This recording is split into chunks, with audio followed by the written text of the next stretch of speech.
Hello, everybody. Good evening. Good evening. How are we? Hello. How are we? What's happening? So I'm right way round in the stream. You're the right. I can flip you around if you want to look a different That's way. weird. It's because it's like if I look at myself in Discord, I'm like mirrored, but on the stream I'm the right way round. I don't know what's happening. Again, it's the non-Euclidean geometry kicking in. Yeah. It is really strange to me how the world around you has warped, Alan, so that it's at an angle. The beauty is, I've kind of like But you're not. zoomed it in. Sure so how you're this a will constant. happen. People You're at home constant. can't actually see that because I've kind of zoomed it in a bit. Oh no, I've you can't. I've ruined the joy. No. You can still see. Look at the Yeah, room you can a little around bit, Alan. It's not. It's warped. It's reality's shifted around Alan. He's a reality shifter. How's everybody doing? How's your weekend been? Or not your weekend been, your week rather. It's coming up to the weekend. How's your Friday been? Are you in the festive weekend mood? Do you say festive week? I don't know. I think festive start. Well, for us, festive starts in December, but I suppose for Americans, like Black you're getting Friday soon. Thanksgiving's coming up. And all The day of Yeah, remembering people all have the got trees up deals. around here already. that. I know. There's like a Christmas tree up in my street. It's just insane. It's Just as soon on as the like street. Halloween stuff goes out the window, they're Yeah, straight in yeah. with the Christmas shit. Some would say it's all about consumerism, but surely not. I wish we had longer with Halloween. I really do. By the time it comes, it's Halloween when? 2, the revenge. Wait, wasn't that actually what was the name of the sequel? I think it might. Is it it's actually not, Halloween 2 It's The not the Revenge? revenge. I don't think that's. No, George it's Flo. Halloween harder. The best one. Yeah, Halloween with a 2 vengeance. electric boogaloo. Yeah. So Yeah. tonight we are going to play. I think this is our. Is this our fourth? It is. Okay, I suppose so- if you count the first one, the introduction, which was a bit of a palaver. The fourth time we're playing Call of Cthulhu on the channel, and this time Callum's character Nevada Jones is being joined by the intrepid, and some might say overpowered. No. It's the Sean hat. Bean of all names. Yes. Alan's done a lovely portrait there that he's drawn. He didn't draw Nevada Jones. We can't give him Yeah. credit for everything, but he has drawn a lovely portrait of his character. Now, see, Kind no of lost di- the likeness. I was going for an accurate representation of Sean Bean originally, but kind of lost the likeness along the way. So no disrespect to who did the art for Nevada Jones, but yours is better, Alan. Thank you. There you go. Yours You've is got a better. line in drawing Call of Cthulhu characters. That's where the big bucks are. I know. Did Rich you is delete away. the line that you drawn I know. on Nevada Jones's hat, Callum? Because I've actually finally used the correct one that you sent me. That is the party official broadcast picture. Has anyone put this up on the Facebook page? I haven't done anything with it, but I can do that very quickly if you want to speak to people. Could you do that? Yes, I can, and I'll also stick it in the Discord. Do you want to tell us briefly about what scenario, what we might be doing? What we might be doing? Well, you're both members of the Society for the Exploration of the Unexplained or Unknown, and you're both going to be sent to investigate a series of murders in a small town south of Boston. I mean, is the town? Would you say that the town was so quiet as to be called, silent? And is it on a hill? Yes, exactly. Right, it. just so we Case can clear closed. that up, yeah. Case closed. There's smoke and everything, and something going underneath. There's an awful lot of fog around here. Is this to cover a low draw distance? I suppose you wouldn't really know what no, you would know what an air raid siren was. 1922? No, you probably wouldn't actually. Nah, there wasn't that No. many. The Luftwaffe Flush on hadn't America. kicked off it yet. Flush on The America. red, it's the red Baron flowing all the way across to blow us up. Did they not have attacks by dirigibles or airships or something in World War One? Oh, I mean, I guess they probably yeah, wouldn't you might have be right. proper- Maybe briefly, they probably but wouldn't have like proper air raid warning sirens. I guess I don't know. In America? Well, maybe not in America. I think they had it in. That's in where Britain. we I are, think they genuinely Cal. did have, like, I'll get your name right, Alan. You're I'll like get your name right the third time. I've only known you longer than everyone else. That's all right, Steve.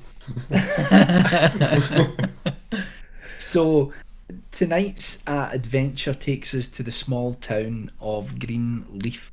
Wyndham. And no, shut up, Cal. Although, by the way, we might go there at some point. Yes. Followed by Maine. You've both been given this assignment. However, you don't really know each other. You've heard of each other, so you're not well acquainted. But you have been partnered on this case. The society wants to know what's happening in Greenleaf, and what you've been told so far is that there have been 3 murders. And all 3 have been women aged between 25 and 35. Very specific. Yeah. And no one was able to determine the exact cause of death. But what they could determine was that each of the women had some strange marks on the back of their neck. And that was about it. Okay. So the society wants both of you to team up, go to Greenleaf Town, and find out what's happened to these women, and if possible, stop any further murders. So just to clarify, Alan and I were working together because of the society, rather than the fact that I would probably be looking out for anyone that could give me opioids or laudanum or anything, because I just thought a spider made of skeletons and my ex-girlfriend, and then you're just like, I'm straight back into it. I've got $440 and I don't need to work again. This is very, very true. I think you'll find. I feel like I'm here just mainly to patch you up whenever it goes wrong. Well, this was the thing. Last time he was like, "Oh, your legs come off," and then because he was like, "You're rubbish at first aid," and then he was like, "Oh no, actually, you can do first aid." All of a sudden, my leg was back. So it's a learning process. What I would say is that Alan, your character, Sean Bean, who's a doctor who we have ascertained served at some point in the First World War, hence why he's brilliant. Rambo. Yeah, he's a veritable doctor, John Watson. Dr. Savage, almost. Yeah. So you have $76 to your name at the moment, but you actually have assets. Our poor friend Dr. Jones doesn't really have any. Hey, I've got $440 and a shotgun, and a compass with a lid. So, what was the shotgun again? It was an kind. 1897, was it? An 1897 Right. French gun. And how many shells have you got left? Oh, probably something like. I think I've got, 20, according to this, I've got about 28 left. Yeah. Right. Yeah. I missed a couple of shots. Okay. One time I was in an airsoft gun store. They had one of those in the wall. Actually. Oh, Really? It's a lovely gun. But apparently it's not very good. But they did have one. It was like kind of a cool display piece. Yeah, I mean, it's a real airsoft one. If some disembodied entity came at you, plastic ball bearing just isn't going to slow it that'll down. do you. That'll do you. I it's in my eye. Oh. I think One of my 100 eyes. Siobhan Swarbrick is one of the best names I've ever heard in the chat. Hello, Siobhan. Well, we didn't have an award for best name in the chat, but if Michael Winston stated it. Mimi Katzen, everyone's got good names here. Obviously, Mimi's got a great name. Jackie Boy. Original Steven. Callum, you need to use some of your cash to have the compass mounted into the shotgun stock. I think that's the best idea. That's hollow out. Or get one of those. Do you remember the one that what's his name? Burt Reynolds wore in Deliverance. It's very cool. That means someone's getting buggered. Oh, that's true. No one's got a bow and arrow. I'm not sure we really want that. Right? Did we put it out? Yeah, that's Martin's character off screen. Did we put it out on the Facebook page? Yes, it's all done. The self-plugging is done. We should expect 1 to 2 more people momentarily. Hooray! Okay, so will we begin, gentlemen? Let's. Okay, so you have both met. You both travelled independently to the small town of Greenleaf. It is quite a pristine town. It's not industrial. It's got picket fences and clean roads, and everything is very very. If it wasn't the 1920s, I'd say it's the 1950s. Do you understand what I mean by that? Yeah. Yeah, Okay. it's a beautiful It's like the town, set but of all, Blue Velvet. yeah, exactly. There's something seedy underneath. So yeah, so you have both met up at a small cafe on Main Street of Greenleaf Town, and it is 10 a.m. in the morning. You have both enjoyed a coffee in the morning, and now you're ready to set off to find out what is happening in this town with regards to these murders. When you go out into the main street, you see that you see a mayoral office, you see a sheriff's office, and you see O'Malley's bar, and a number of other small shops. What are we doing, gentlemen? Okay. I can First see off, the I bar mean, being the we've been first. brought in by the society. Is this the usual $20? This is the first question, because right now I'm a $400 man. If you solve what's happening, you will each get $30. All right, If it's going up. if you do this before anyone else is murdered, then you will get an extra 20 on top of that. So An 50 incentive, if you smackaroos, will. yeah. Ah, very good, Yeah. very good. Each, Big quick each load. gentleman, each. Dollars or pounds? dollars. Straight cash, yeah. Yeah. All right, okay. So as I said, on the main No street, war there are a number Alan of doesn't take locations.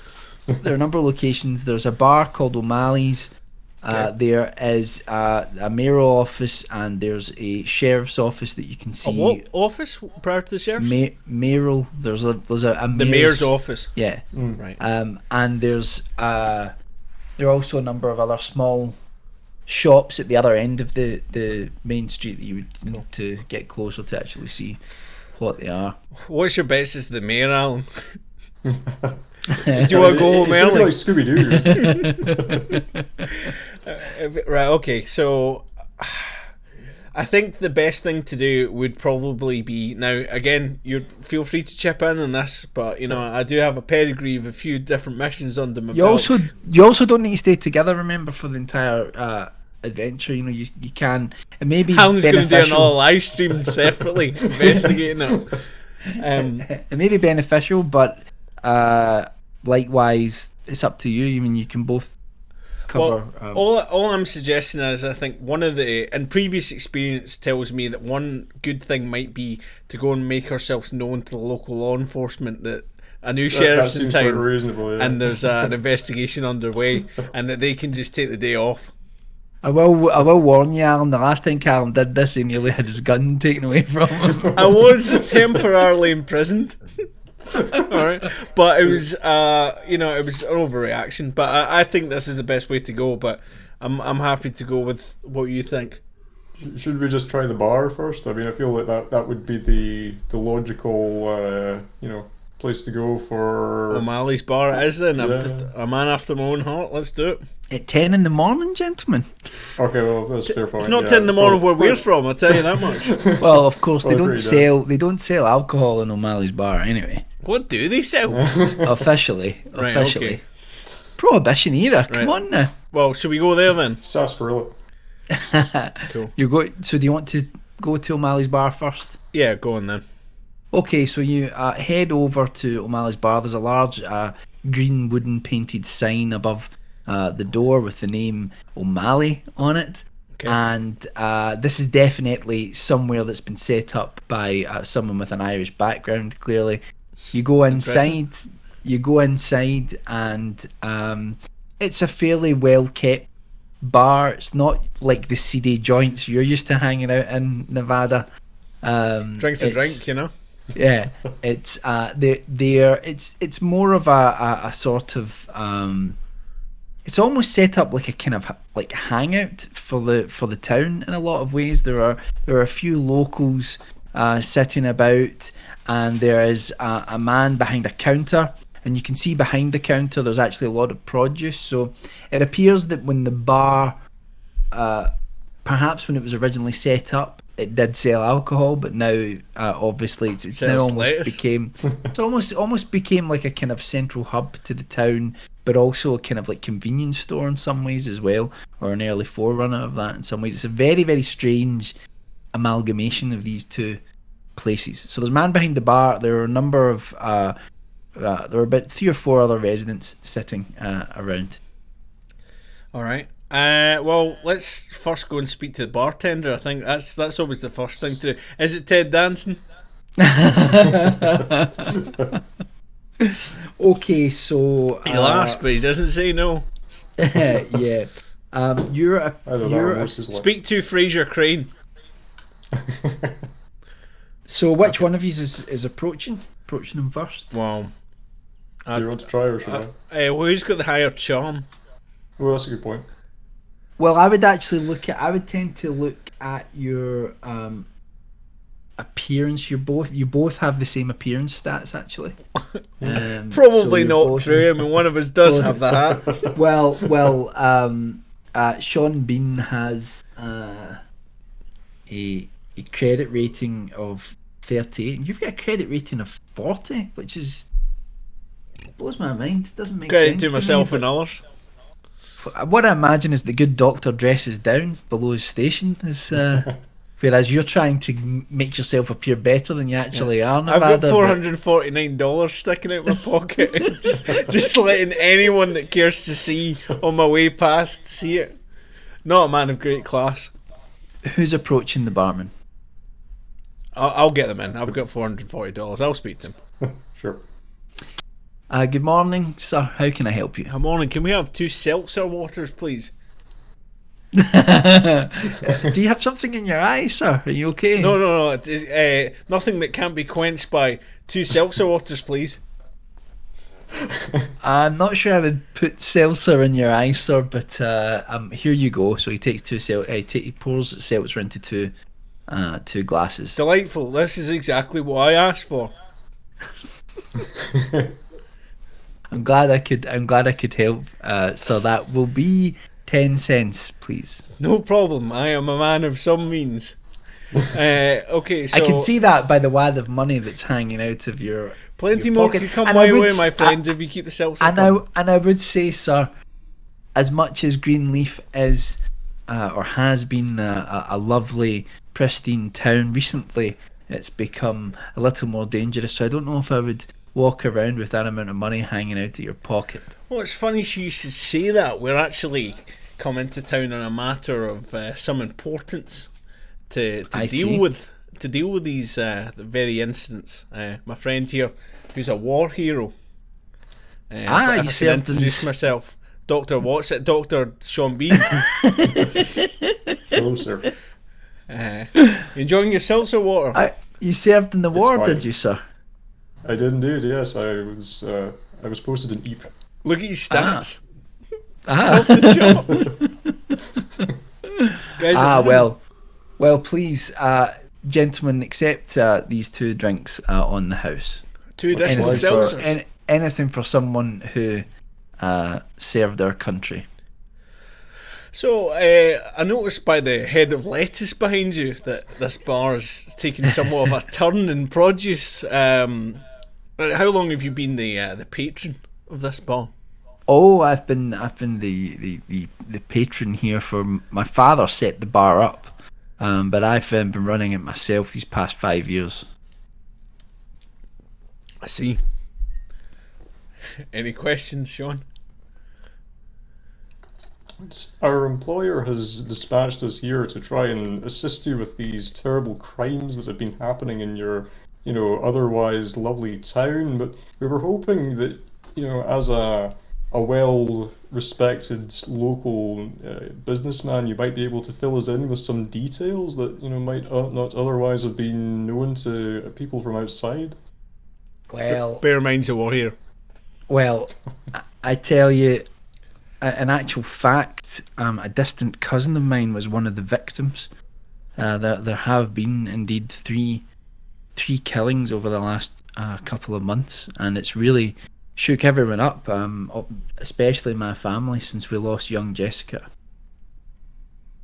Please accept our condolences at this difficult time for you. Yeah, this would be a bad time to shake up the seltzer water, I imagine. Billy, this week! My character didn't do that. That was just a hypothetical thought in his head.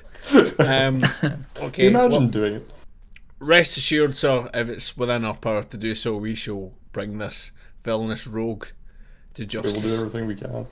I hope so. But I do hope it's been a few weeks now, and I hope that whoever has committed these murders was passing through and has moved to, if you don't mind me say, terrorise someone else other than the good folk of Greenleaf.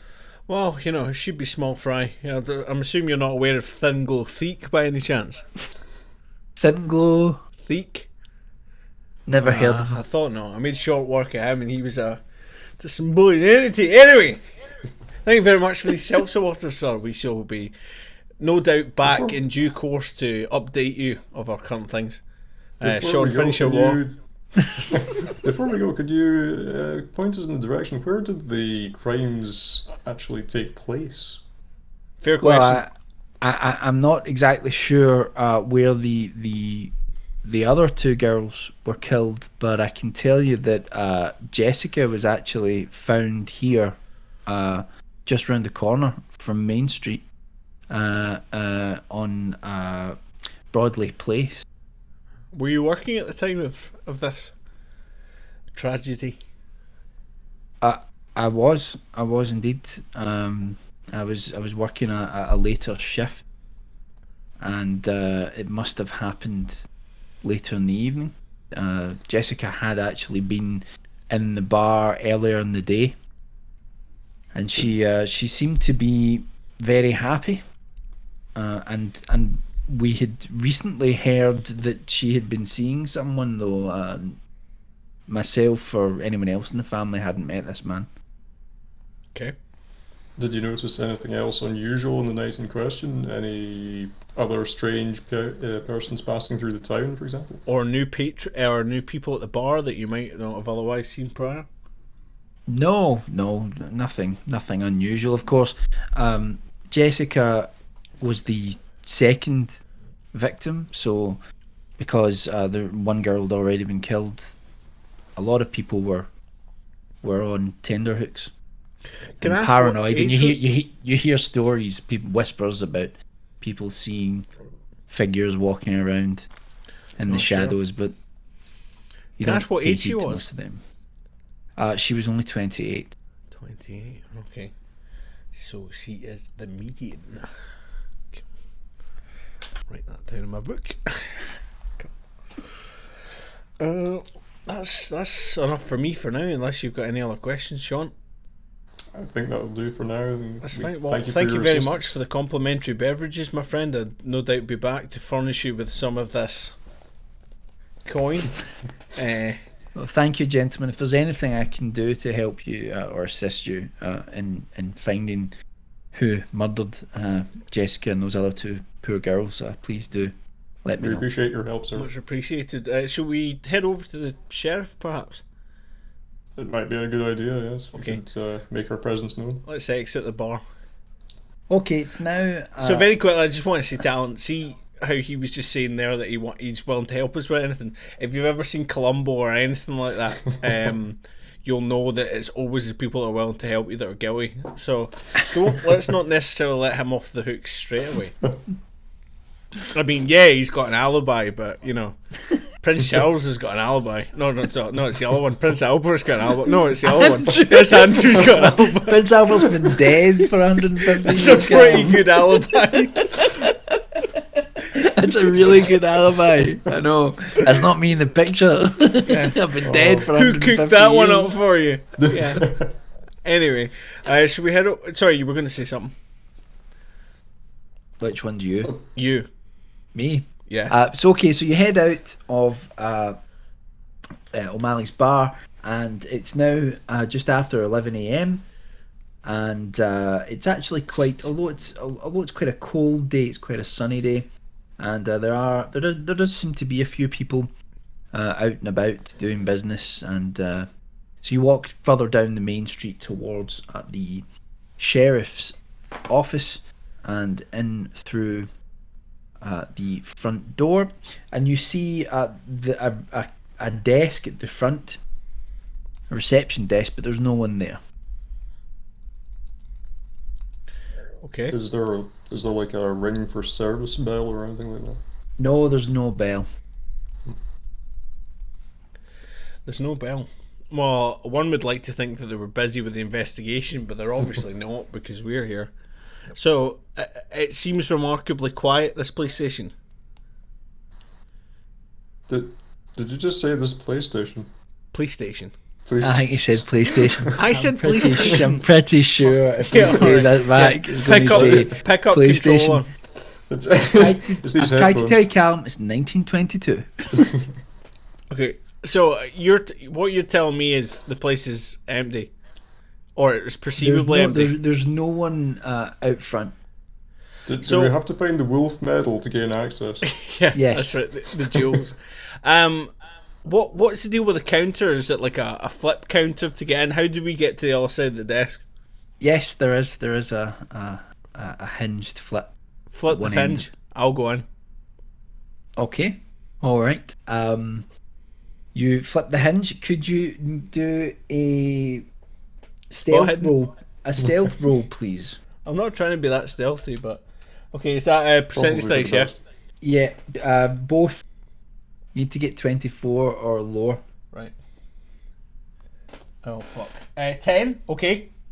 So Nice, statistically, well, I can't fuck this up, done right? It. No, you've done it. You've done it. Okay, so you carefully lift the hinge up it, and you walk to the other side of the desk, and you see that there is a door at on the wall behind the desk, which leads into what looks like a small hallway. Okay. At this point, I've stealthed perfectly, but I'm not about to get shot. I'm not really trying to do it. I'd like to make my presence known loudly. Should you not come back to the other side of the desk before you do that, just in case, they misinterpret your... The thing is, I've stealthed in so well, I should be able to stealth out with an equal amount of stealth. So what I'd like to do is shout loudly. Do you not want to have a quick look around before you're... No one wants to get caught skulking around a police station, I'll tell you that from prior experience. I've stealthed in so far, I don't want to risk my luck. Fair enough. But, I can have a route around if you want, but maybe I'd better leave all my possessions with Alan so I don't lose anything. Especially my compass with lid. I would recommend great care in skulking around a sheriff apartment in a small Feels fair. town. Alright, shout loudly because I'm looking for some attention. What are you shouting? Burn! Police! Fire! That's what you're meant to shout. Fire! No. Hey, Vern. Just Are you coming back? Are you coming back round? Are you staying behind the counter at I'm this point? staying behind the counter because I'll be able to shout better down the corridor. Okay, all right. I just want to shout, hello.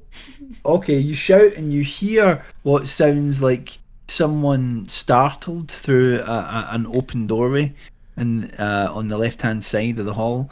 You hear a little bit of a kerfuffle and the rustling of what sounds like clothes, maybe someone putting a jacket on. And then about a minute later, a gentleman in his 70s appears wearing a rather bedraggled sheriff uniform. And he's got a large Rapid white response, mustache. And he says to you immediately, he says... you nearly gave me a heart attack. Oh, I'm terribly sorry that enforcing the law is such a strenuous task. But well, look, just go and stand on the other side of the. I'd already moved back. The guy took a minute. Mate, I stealthed my way in. There's no way I was going to take that Can't long to get back. retroactively do things. You said he took a minute. Alright, Yeah, just but fine. you know- Alright, I'm you on the other side. Right, okay, so I've moved back. You have to tell me what you do. Right, okay. See, that's the thing though. There can't be any surprise or drama. There can't be a I've already pulled the pin to the hand grenade. But okay, that's fine. Okay, I now understand. Okay, so I apologise for coming on the other side. I was just we've just come into town under I nearly said under oath, under a contract to help with the investigation into the murder of these three women, aged between 25 and 35. Under what office? Under what Do we office? have Under any the kind of society, letter my of, friend. do we have any kind of letter of recommendation or explanation or otherwise What identified society? documents? I dare not draw attention to my hat, but my friend and I are both esteemed investigators. We have a fantastic track record, a little bit of collateral damage. We don't like private investigators skulking around Greenleaf. We you can did handle these things just fine ourselves. Oh, we're a few weeks in and you haven't got any results, so to speak of. Well, you don't know that. Have you got the criminal? And I tell you something, I'd be mighty suspicious of any unfamiliar folk that are passing through Greenleaf. Well, Especially judging in a by your hatch like response that. time, I think we'll be able to complete this investigation before you go out your chair.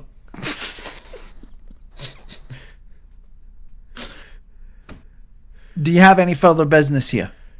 I have a great deal of business here. We've come here to aid in your investigation, and you would do well. We don't need your aid.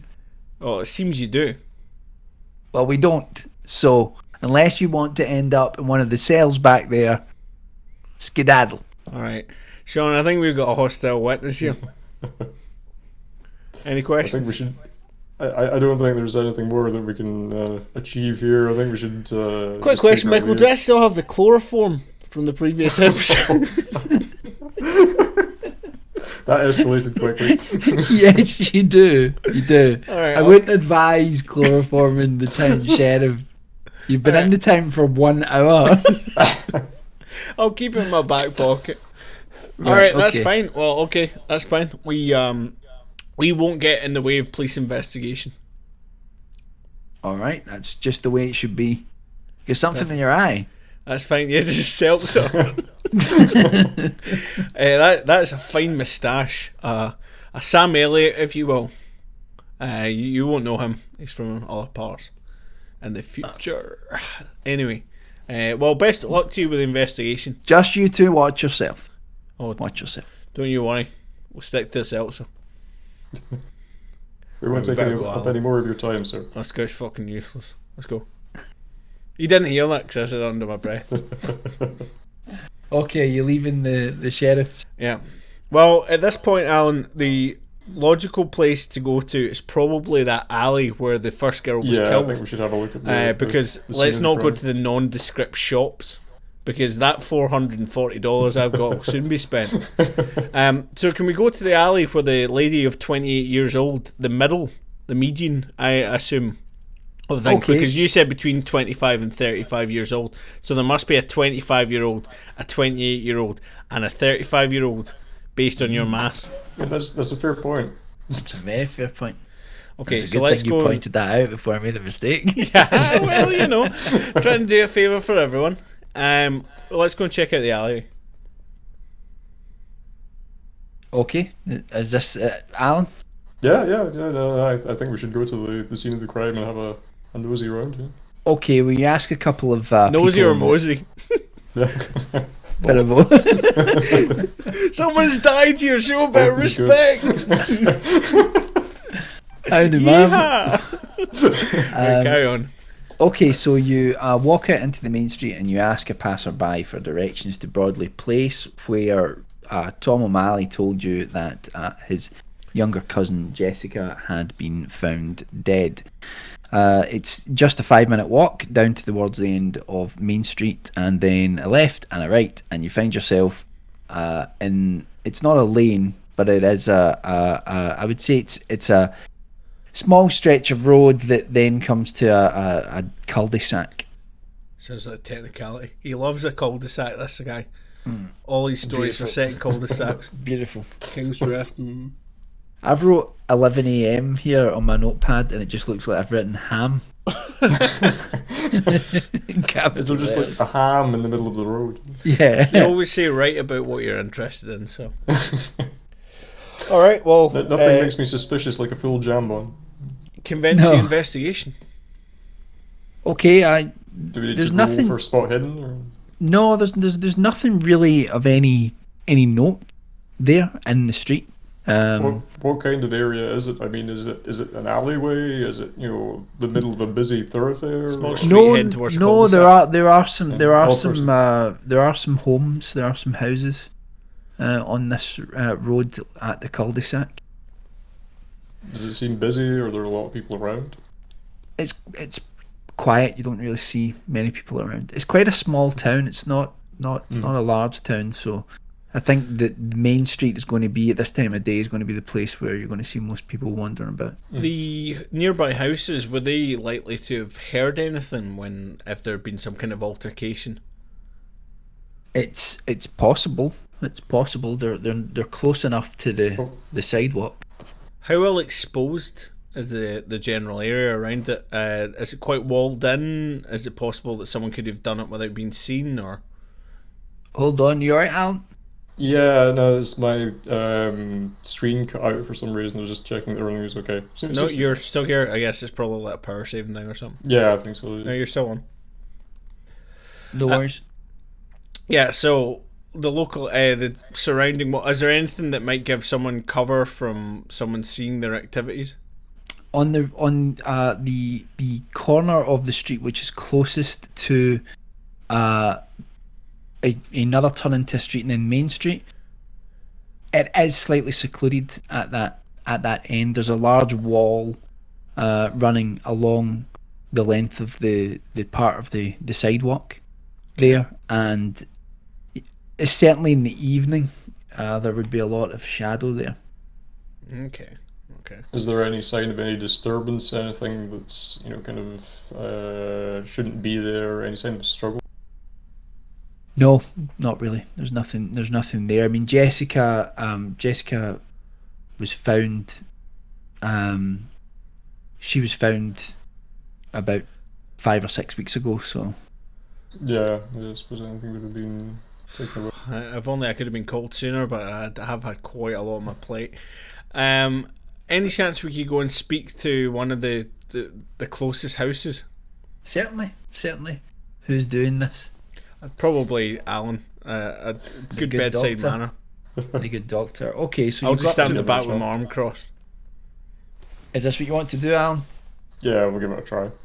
Okay, so you go up to the house which is nearest to that stretch of wall, and you knock on the door.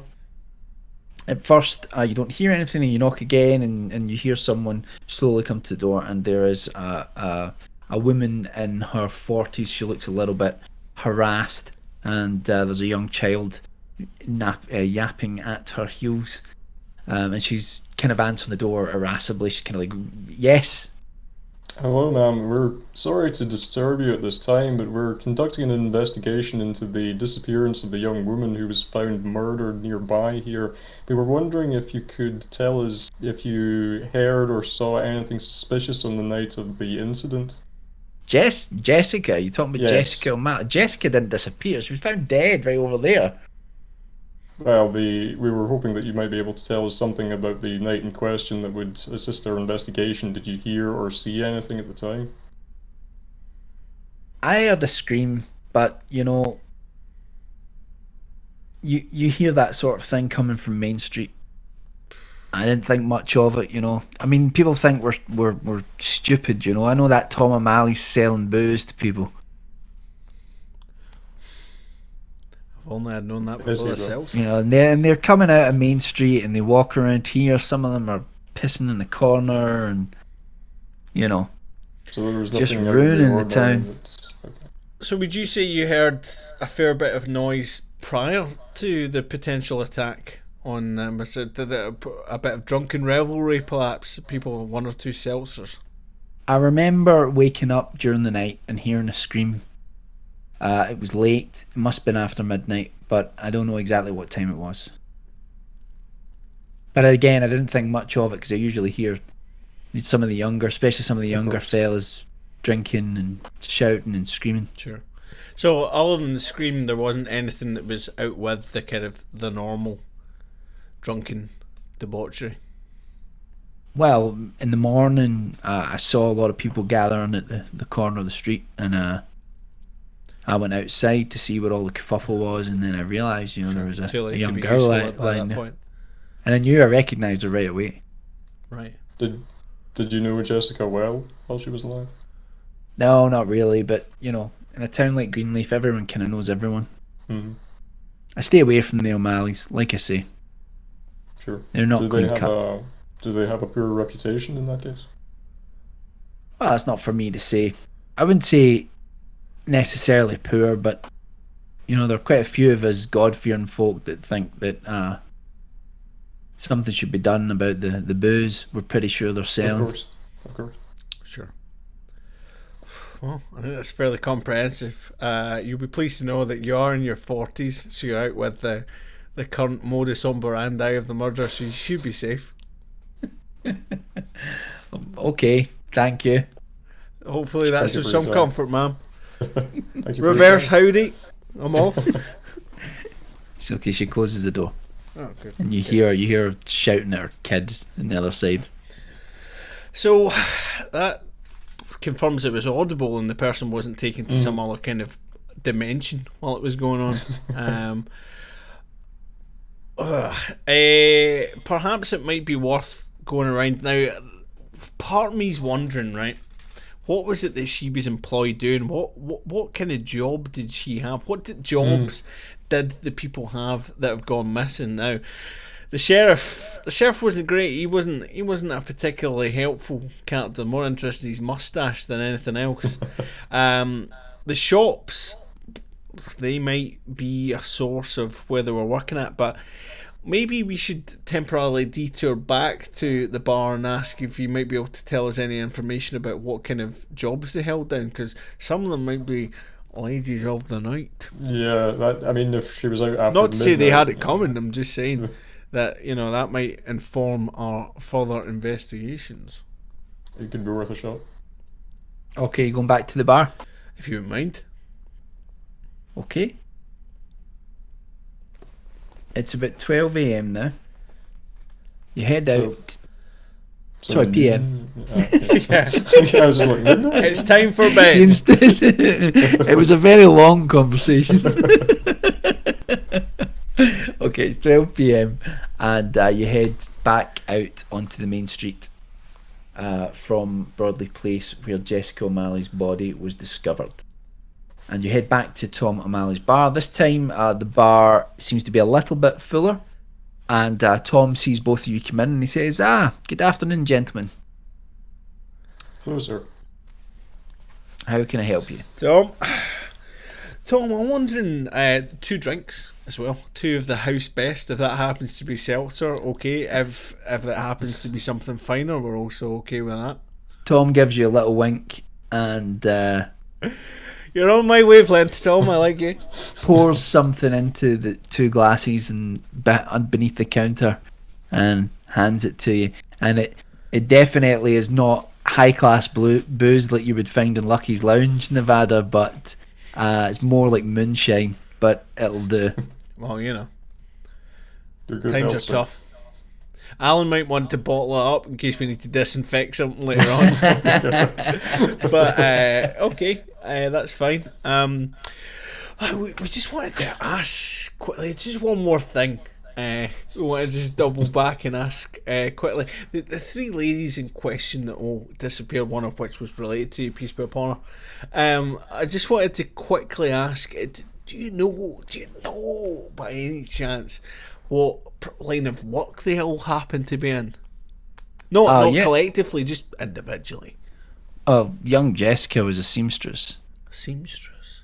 Seemingly. The other two girls, I'm not too sure. But can't really give you much details on them. Anyone around the bar here? Because it's quite bustling now. I must say, it's a fine establishment you've got here. And I've been in many an establishment, so for me to come to a place of such grandeur and such a small place, I'm very impressed. I'm very impressed, I must say, because I'm a man that can speak in authority.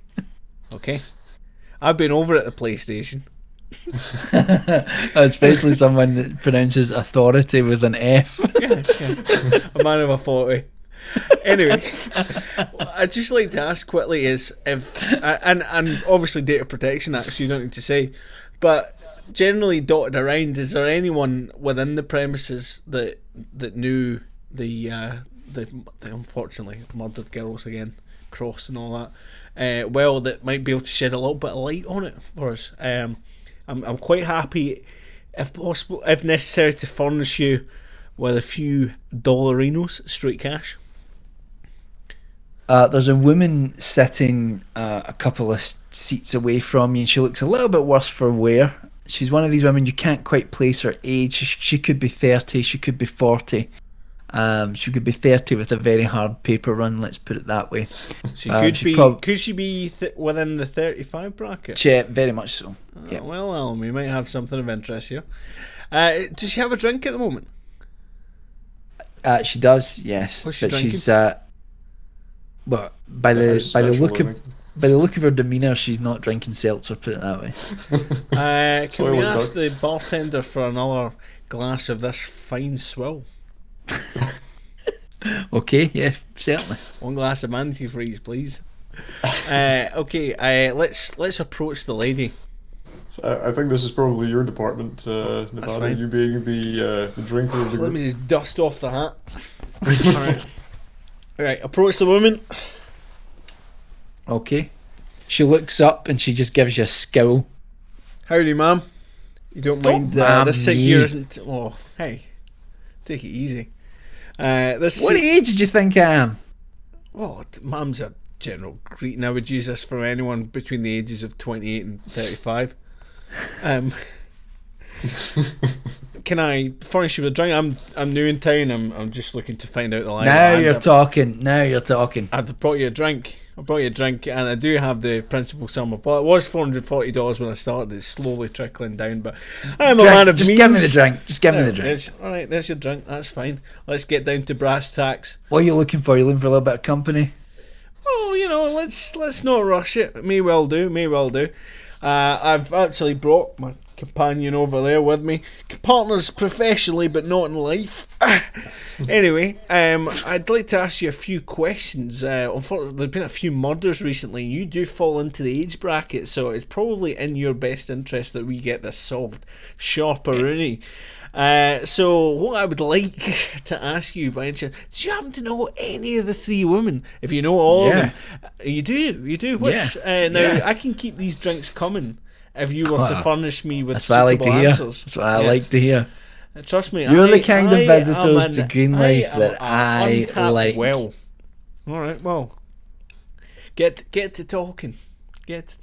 I knew. Well, obviously, I knew Jessica. She's a cousin of Tom's. There was Christina Hartley, and there was Julia Tanner as well.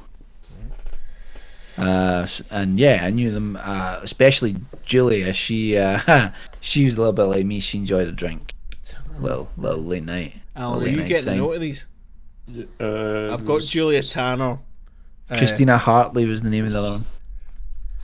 Yep, and there was the third one's what's Jessica. Jessica, that's right. O'Malley, yeah. Mm. Yep.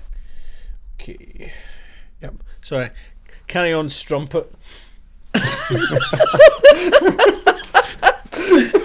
Was that? Commence, wench. Was She lets out a raucous of a laugh and finds your inappropriate jokes quite funny, whether it's that they are actually funny or it's just that she's had one too many. So she's laughed at what I said. 2 more drinks, my good man. Okay, Tom brings over some more drinks. Give them both to her. She looks at them like cross-eyed, like she can't believe her luck. This Like, is your lucky day. she feels like she's as if she's like seeing double. Like, There's a new buck in but town. then she starts being a little bit suspicious, kind of like what are you fellas after? I'm after nothing but answers, and just to keep people generally safe. And if along the way I could furnish people with one or two beverages and a little bit of nicety, because you know what, we're in the middle of a depression. It's a tough time. The economy's fucked. If I could just spread a little bit of joy. Happens in 1929, right? Oh, spoilers. You best prepare for that. I tell you, if you can squirrel anything away, I'd get to doing it. But yeah, I mean, times are tough. There's an approaching depression. I'd suggest you batten down the hatches. Anyway, about those. This one talks too much. Like you look like a nice fellow. What are you doing hanging around with this guy? Please don't be too hasty with my colleague. He's a man of means and wisdom. He just has a strange way with people. What's with the hat? Oh well, it's actually surgically on. I'm afraid I can only take it off for the purposes of greeting. Anyway, don't change the fucking subject. What I'd like to know is these three ladies. I've just bought you 3 drinks at this point, okay? A little bit of compassion and consideration would be appreciated. There's many more. Hey, I don't owe you a thing. I don't owe you a thing. Oh, your lips were loose enough a moment ago. Let's not tighten up. You can't listen. You Do you can't work at the police station? buy Lisa Strand. You can't buy her. You ever seen $400? Her eyes light up. I thought as much. Anyway, all right. Jesus. These three ladies. Could you, by any chance? Oh, look, I'm not looking for anything sinister. I'm just looking to have a good time and get a few questions answered. My question to you would be: these 3 ladies. I know that Jessica was a seamstress, but by any chance, could you tell me what the professions of the other ladies were? Well, I think Julia, she wouldn't exactly say she had a profession, if you know what I mean. She just kind of seemed to hang around town, and she was a looker. So Nice looking. I've actually got Julian Tanner down, but that's good to. every couple of weeks she was with a different fella. Right. Okay. Oh, yeah. And when it comes to Christina, she was the exact opposite. She was a real sweetheart. A woman of virtue, perhaps. Yeah, she was a school teacher. Oh, a school teacher. Right. A lot of people feel real bad about that one. Right. Okay. So, would you say that by saying that, would you say that there wasn't that much concern about the other 2 murders? Oh no, Jessica. People were fond of Jessica, but Julia. I like Julia, but some people didn't. That's why I don't trust the men in this town. Right. Had you ever worked with Someone Julia before? knows something. Right. Someone knows something. Someone knows someone. Someone's heard something. Mm. The person that did that's in this town, and I'm sure of it. And I tell you Patriarchy, is what. it? What? Patriarchy, is it? Yeah. The men folk. Yeah. 100%. Bastards. Well, we'll soon YouTube get to the channel's bottom of gonna this. get deleted. We'll soon get to the bottom of this. Actually, probably we'll get some subs for that. All right, okay. So we now have managed to ascertain the stuff from it. Do you mind? Would she be okay to temporarily drink her drinks while I go and speak to my colleague? Would you mind terribly if I went and spoke to my colleague for a second? I don't care if I never see you again, but I will tell you something. Right. If you ever want to catch that guy, you might want a little bait, you know, little bait. Well, And how much would it cost for you to rent? Take your services into our consideration? Hey, I'll do it for free. For free? Oh, very Yeah, nice. to Very take you tempting. up on What's that. your charm? Look at me. Right. Okay. What's her skill with a shotgun? Just in case. Her skill with a shotgun. Yeah, I just want to know her overall She's stat thing. perpetually drunk. I wouldn't put a shotgun in this woman's hands. Okay. All right. Okay. So we know the gist of what she's about. Okay. Well, thank you very much for your offer. You have been one of the most accommodating people in this lovely town so far. Would you like another drink before we depart? Or? Alan, at this point, a short man in his 50s taps you on the shoulder. Says, "Excuse me, sir.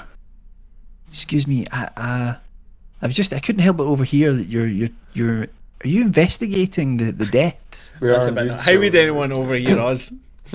We are indeed, sir. Can we help you in any way? Are you interested in this incident? Well, my name's Gilbert Miller, and I kind of suppose in some ways a bit of a historian for the town, and I have got some ideas about things that have been going on, and I can't really talk now. I'm just on my lunch, but if you guys would like to maybe drop by tomorrow afternoon for tea, I can give you my address. That would be I'm telling extremely you, there's kind of been some sir. strange goings on. That would be extremely kind of you, sir. Can we take a note of his address? Okay, you take a note of his address, and you agree to meet him at 4 p.m. If the premise is a problem, I mean, obviously tomorrow afternoon, time is money in these investigations. Is there any way we could take you for dinner this evening? Oh no, I've got to look after my mother. Right. Okay. But Norman Bates takes an hour. Anyway, okay. That's fine. Okay. Well, I appreciate the opportunity to help. Again, it's very nice to meet someone friendly, because not everyone's been so kind in this town. But we do have a note of your details, and we look forward to speaking to you tomorrow. Thank you for your assistance. Oh, one quick thing before you go. Could you recommend a good place to stay in this town? Yeah, probably Shelley's. She's got an inn just off Main Street. Probably there. She normally puts up people that are passing through. Okay, Shelley. I say an inn. It's more like A diner by any chance? it's more. It's a the boarding Arnold. house. It's a boarding house, and she has a tea room in the back. TV in the back. All right. Tea room. Cool. How many channels? Right. Okay. That's good. Ball. Thank you very much for your assistance. Thanks for speaking to my slightly more restrained friend. Anyone else? We scan the room. Anyone else look like they're worth talking to? Who else is there?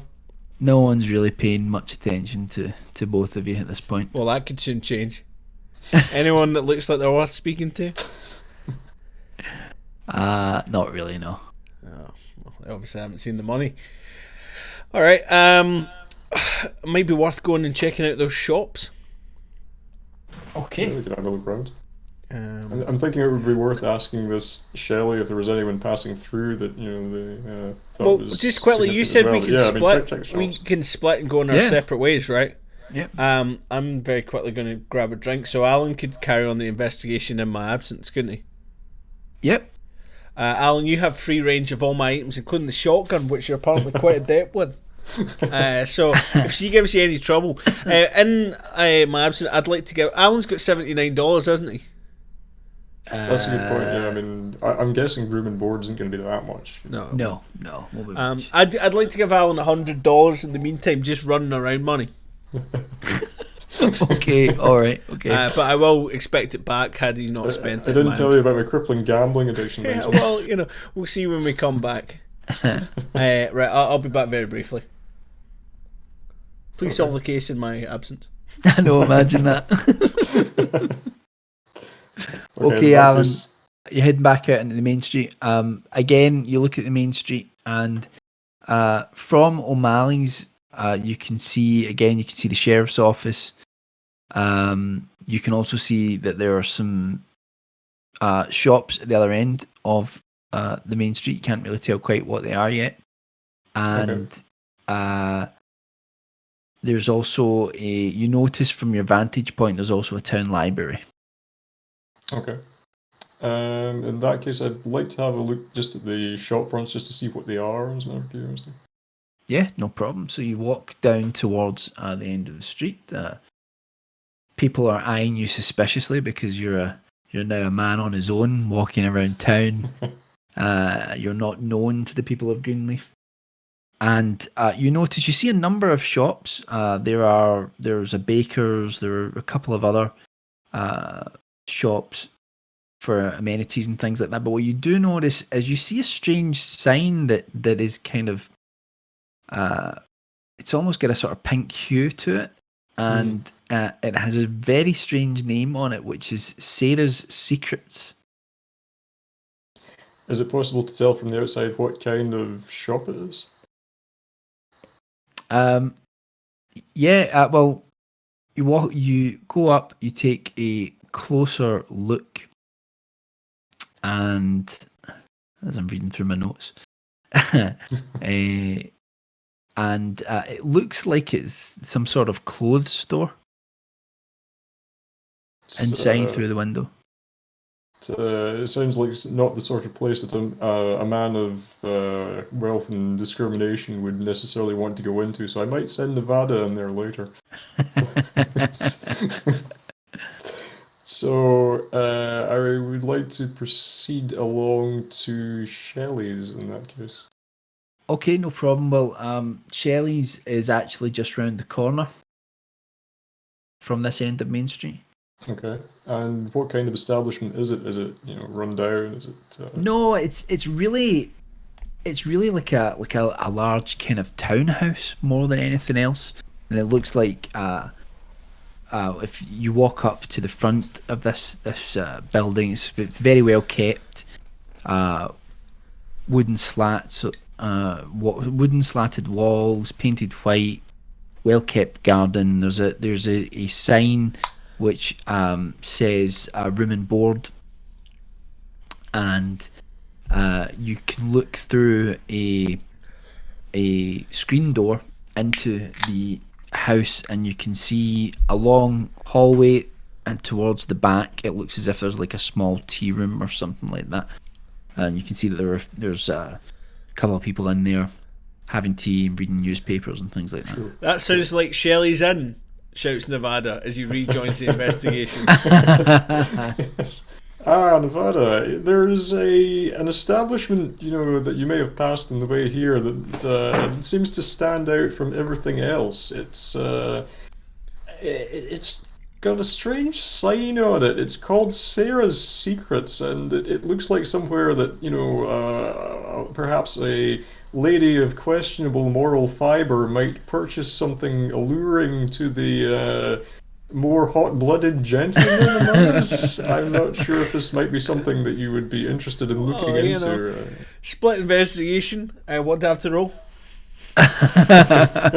You don't have to roll anything if you want to talk. If you want to go off, what we do at this point is if you want to split up, then we just basically do rounds. And I'll tell you when I think. Do you want to investigate the place you're at, and I'll head to the place of ill repute, because I seem to have made some inroads in that community anyway. I'll go and secure a room and board for us, and see if we can find out anything from the innkeeper. If you you spend that money? Not yet. Right, cool. That's fine. Okay, so still be the same later. Nevada saunters off as only Nevada Jones can.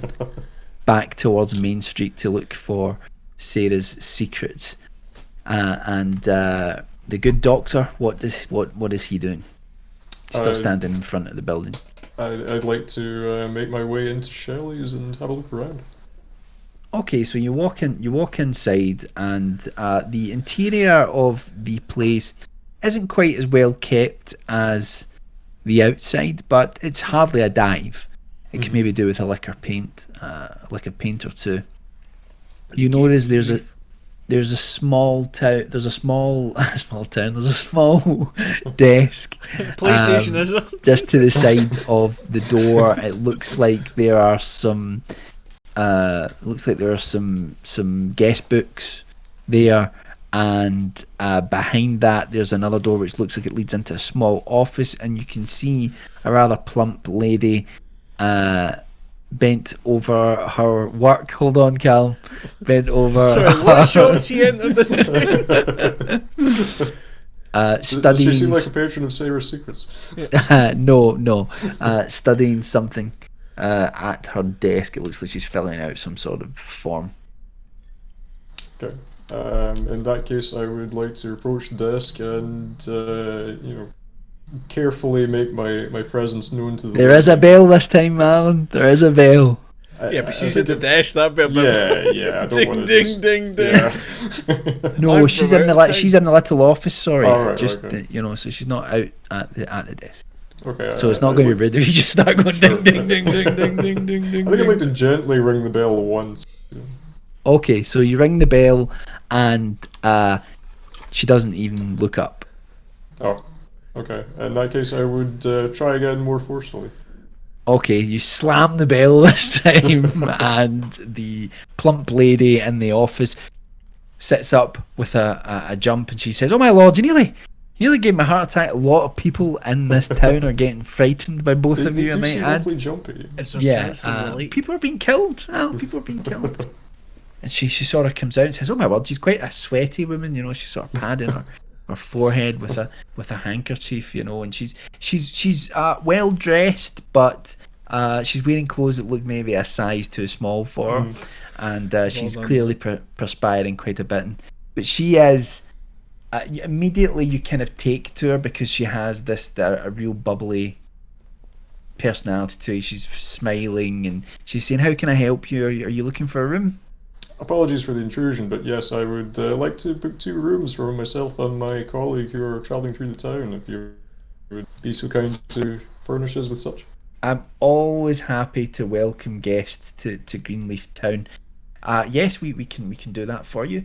Thank you. So you want 2 rooms? Yes, please. Okay, no problem. That will be $2 a night. Okay, that's absolutely fine. And with that, I also like to cook my residents' breakfast. Breakfast is between 8 and 10 a.m. in the morning. And if you want a little food to eat, I mean, there are a couple of places on the main street you could go to, but by all means, we have a little meal round about 6 p.m. In the back. Thank you very much. So she passes you both keys, and she says, "Will your friend be joining you soon?" He will be along later. Yes. He's on other business in the meantime. He'll be along later. Do you get many people coming through here at all? Is it busy at this time of year? It's kind of, it ebbs and flows. Sometimes it's busy, sometimes it's not. Recently, it's been a little bit busier. I think there's been a little bit of scandal in the town, and I think maybe some people have came here to try and soak up the mystery, But apart from that, I see. I mean, in that case, I should be absolutely frank with you that we are here on official business to actually investigate the recent disturbances and the unfortunate events that have transpired, the murders in the town. Well, I have no problem with that. Our sheriff is an idiot. So any help that old fart can get, I am more than happy to see happen. We're worth asking if she's married to him with that kind of attitude. Nevada telepathically. Sorry about. Meanwhile, Nevada. Yes, we have spoken to the sheriff already. He was an interesting man. That's the best I could say for him. But Roger's an idiot. He's an idiot. He's a well-meaning idiot. Sleeps half the time in his office. He did seem a little preoccupied when we spoke to him before. But, yes, probably sleeping. And by the way, that's not an age thing. He's been doing that for 30 years. Of course. The unfortunate young ladies in question, would you be able to... Did you know them at all yourself? Would you be able to tell us anything that might help our investigation? Oh yes, I knew Christina. Yes, well, of course, she taught my nephew and she taught most of the town's kids up at the school. She was well loved. The other two girls, well, Julia on more than one occasion tried to get a room here for the night, but I always said no. There was usually another man, a different man, standing Of course. outside, waiting for her to book the room. So I always, I always politely said Of no, course. Of course. and Look what happened. uh, yeah. And as for Jessica, Jessica, she's quite a quiet girl, but I didn't know her all that well. You're not aware of anything. Did they know each other? You're not aware of, were they friends or did they know each other in a professional context, anything like that? Well, Julia drank at Tom's, so Jessica being Tom's cousin, they probably crossed paths. Christina, I wouldn't imagine, would have crossed paths with either of them. Of course, of course. It's, I can't think of anything else that I should be asking in this situation. Um, were any of them, particularly Christina, because were Christina or Jessica, they didn't have any new admirers or suitors by any chance, did they? Anything like that? I don't really delve into that Of course, that of sort course. of that sort of Of course, scandal. forgive the question. But I I will don't mean remind to you, cast any. I will remind you out of character that Tom did say that Julia had been, sorry, not Julia, Jessica had been seeing someone. Yeah, I But remember Tom said that, but I just wondered if other people knew it. Yeah. I wondered how well known that would have been. Yeah, no, that's fine. Um, okay, you didn't happen to see any new people in town, that anyone that might have passed through your own establishment around that time that struck you as unusual at all? no, no. But I tell you something. I have a friend who we sometimes meet up on a Friday evening.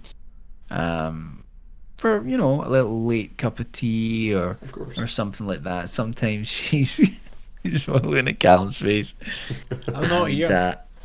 uh, her name's Marlene, and Marlene is convinced that there's someone near where she lives snooping around, and I mean I tried to get you know Roger the sheriff. Sorry, it was like Roger the cowboy. I tried to get Roger to look into it, but can't get him to get off his backside. So yeah, so Marlene, she lives out on Washington Street, um, uh, and our second name's Wilson, and she definitely is convinced that she's seen someone snooping around out that way. Okay. And do you think she'd be willing to talk to us? As if she wouldn't be unduly alarmed if we were to go and see her? Yeah, yeah. Oh, Marlene's a gossip. She loves company. I mean, the reason that I say this to you is that I thought, she tends to exaggerate things. But one of the nights I was overseeing her, and I stayed a little bit later. That tea can really get to your head, and I thought she was exaggerating things, but I did see. I saw a man walking down the street and then diving into a garden behind a bush You when did someone else was walking along the street. did you get much of a look at him? You couldn't describe his He was appearance in very any way? he was very tall. He was too far away really for me to, and it was too dark. But That's good. um, yeah, but that was on Washington Street. Thanks for your assistance. You've been very helpful in talking to me. Thank you. My pleasure. Um, in that case, I would like to go up to my room and put my things away and maybe have a look to see if I can see anything like outside from the window, anything like that. But I'm guessing that I think Callum would like to put Nevada into action at this time. Time for Nevada Jones to show his quality. Okay, so you're heading back to Main Street while the good doctor is talking to Shelley, and then he's heading up to get situated in his room. So you're heading back to the Main Street, and you've went to the storefront that the doctor talked about, which has a kind of faded pink sign above the door, and it says Sarah's Secrets. And you look through the window and you see that it's a clothes store.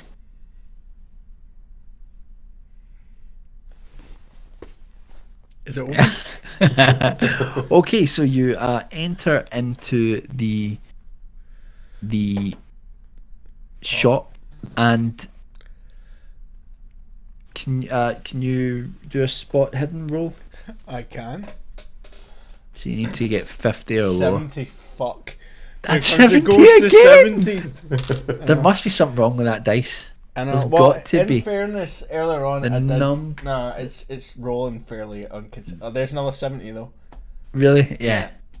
I don't know. The number of 70s 70 that is bound dice to show across. up every so often, but Aye, but the number of 70s that we had That's that true. night with Martin, he rolled with 7 70s. yeah, that's true. Okay, so you are completely oblivious to what's happening around you, and you walk up to the counter. There is a woman standing behind the counter. Her hair is kind of bunched up, and she's wearing what you would maybe think is quite thick makeup. And she sort of says to you in maybe a rougher dialect, shall we say, like, "Can I help you?" Howdy, ma'am.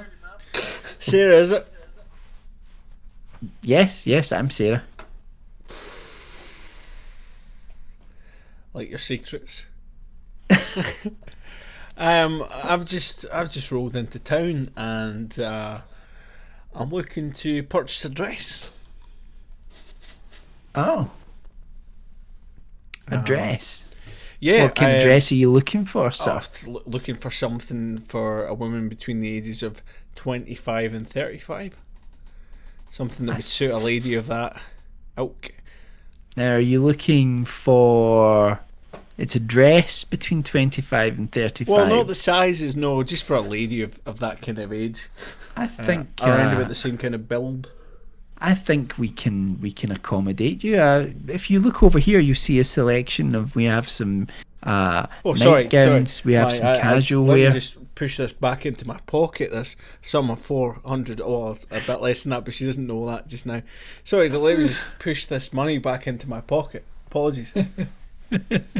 Mimi's just said it's for Jane. Jane is a zombie skeleton now, and I blew her up with a hand grenade, unfortunately, so she's definitely not coming back. I'm just going to take it into my room and sob, alright? Okay, it's so... for like your little shrine to her. Yeah, so she says, we have a selection here. We have some nightgowns, we have some casual wear, there's some coats here. What are you looking for? It's an interesting question. I'm looking for something fairly smart but practical at the same time. Actually, on an unrelated note, I've just kind of come into town. It sounds like there's a rake of bad murders going on at the moment. Do you know much about it? So Sarah's face kind of loses colour for a moment behind the thick mix of paint And I on didn't her even need to face spot hidden for that. of makeup. No, not for that. It's as though you've said something that's kind of almost hurt her in some ways, as if she's kind of reliving a moment. But then she sort of says, "No, I don't know anything about that." How far is this place from the murder place of Jessica? It's the other end of it's the other end of Main Street. Right, okay. Sorry, I didn't mean any offence by it. I just thought it seems like such a nice town for something so Had Well, I used to think have they need gone to on. get whoever they need to start arresting people is what they need to do. Yeah, it seems to be going on for some time, but I assume the local law haven't had any luck finding the gentleman in question, or perhaps a woman. Equal opportunities. No. No. Okay. I quite like the one with. Look, are you here for business? Well, I'm just Are you saying. here for I like the one business? with the lace. She's saying, "Are you here for business?" She's sort of opening her eyes. Well, it might be. Is there anything that takes your own personal fancy? It's not about what takes my fancy; it's about what takes your fancy. Well, I mean, a And woman should and know I- what and I looks have- good enough. I have, shall we say, a selection of merchandise that may be more appealing to you in the back. Ah, right. Well, I'd certainly be. She's interested eyeing in up seeing the that. wad of cash that's still sitting, Yeah, kind of. well, it's firmly This in the is taking a pocket. turn. Is she looking at the shotgun by any chance? 'Cause it's in the pocket, she can have that first. Both barrels. Yeah, bang! Roll for shotgun. No. Quickly, Alan. What was the name of the strumpet at the bar that was buying drinks for? The lady at the bar was Lisa Strand. Lisa which- Strand. Okay. Yeah, I'd love to go through the back. It's the most interesting thing I've heard since I've arrived in this town. Okay, so Can I just check that I'm currently armed you're currently armed. and yes. dangerous? Yes. Cool. I'm out Sarah, of hand grenades, but we'll see how it goes. Sarah leads you through a doorway, and then a couple of turns down a hallway, and then through some beads hanging from another doorway. Quick and into the question back. before I continue, Jenny. Can I keep the hat on? Yeah, Can I keep the hat on? yeah. Cool. Show complete disrespect. Well, it's kind of a You thing. walk through, and it becomes very, very clear to Nevada Jones, this isn't your first rodeo, that you are in fact in a brothel. All right. Did we go underground or just kind of deep through? No, just to the back of the building. In fact, you're kind of shocked at how much in the open this is. You know, it seems fairly obvious at a shop called Sarah's Secrets, and it took only a few minutes for the owner to offer some business to you, although she did see the money. With the sheriff like that, I mean, they could get away with murder. Poor Roger. So it's Sarah I'm speaking to. I know. Roger. Roger's gonna get it. I just can't say Roger the Sheriff without, Yes. without laughing. I can understand. Well, this is certainly some place you've got here, Sarah.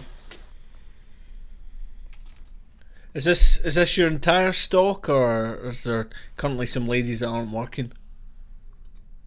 Again, she sort of grows pale for a moment and says, well, actually, one of our girls passed away recently. I'll have that one. Julia.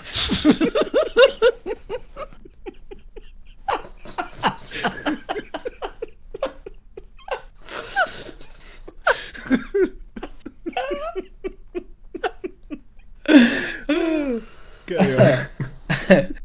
um,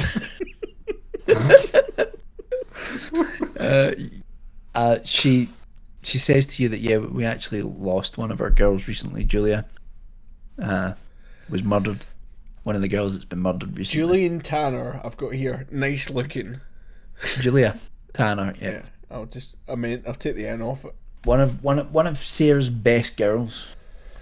I'm sure sorry to hear about that. I'm sure she was a prize of her time. However, Sarah is a little bit. She opens up a little bit and says, she was running around doing business on her own though, outside of her working hours, and that's always a dangerous thing. I give my girls some protection working here. Oh, I'm sure. And she I points guess to a gun on the wall. Oh, protection though. What's she pointing at? She's pointing at a gun on the wall. A gun at the wall. You'd be using that yourself, would you? Either me or one of the boys. One of the boys, is it?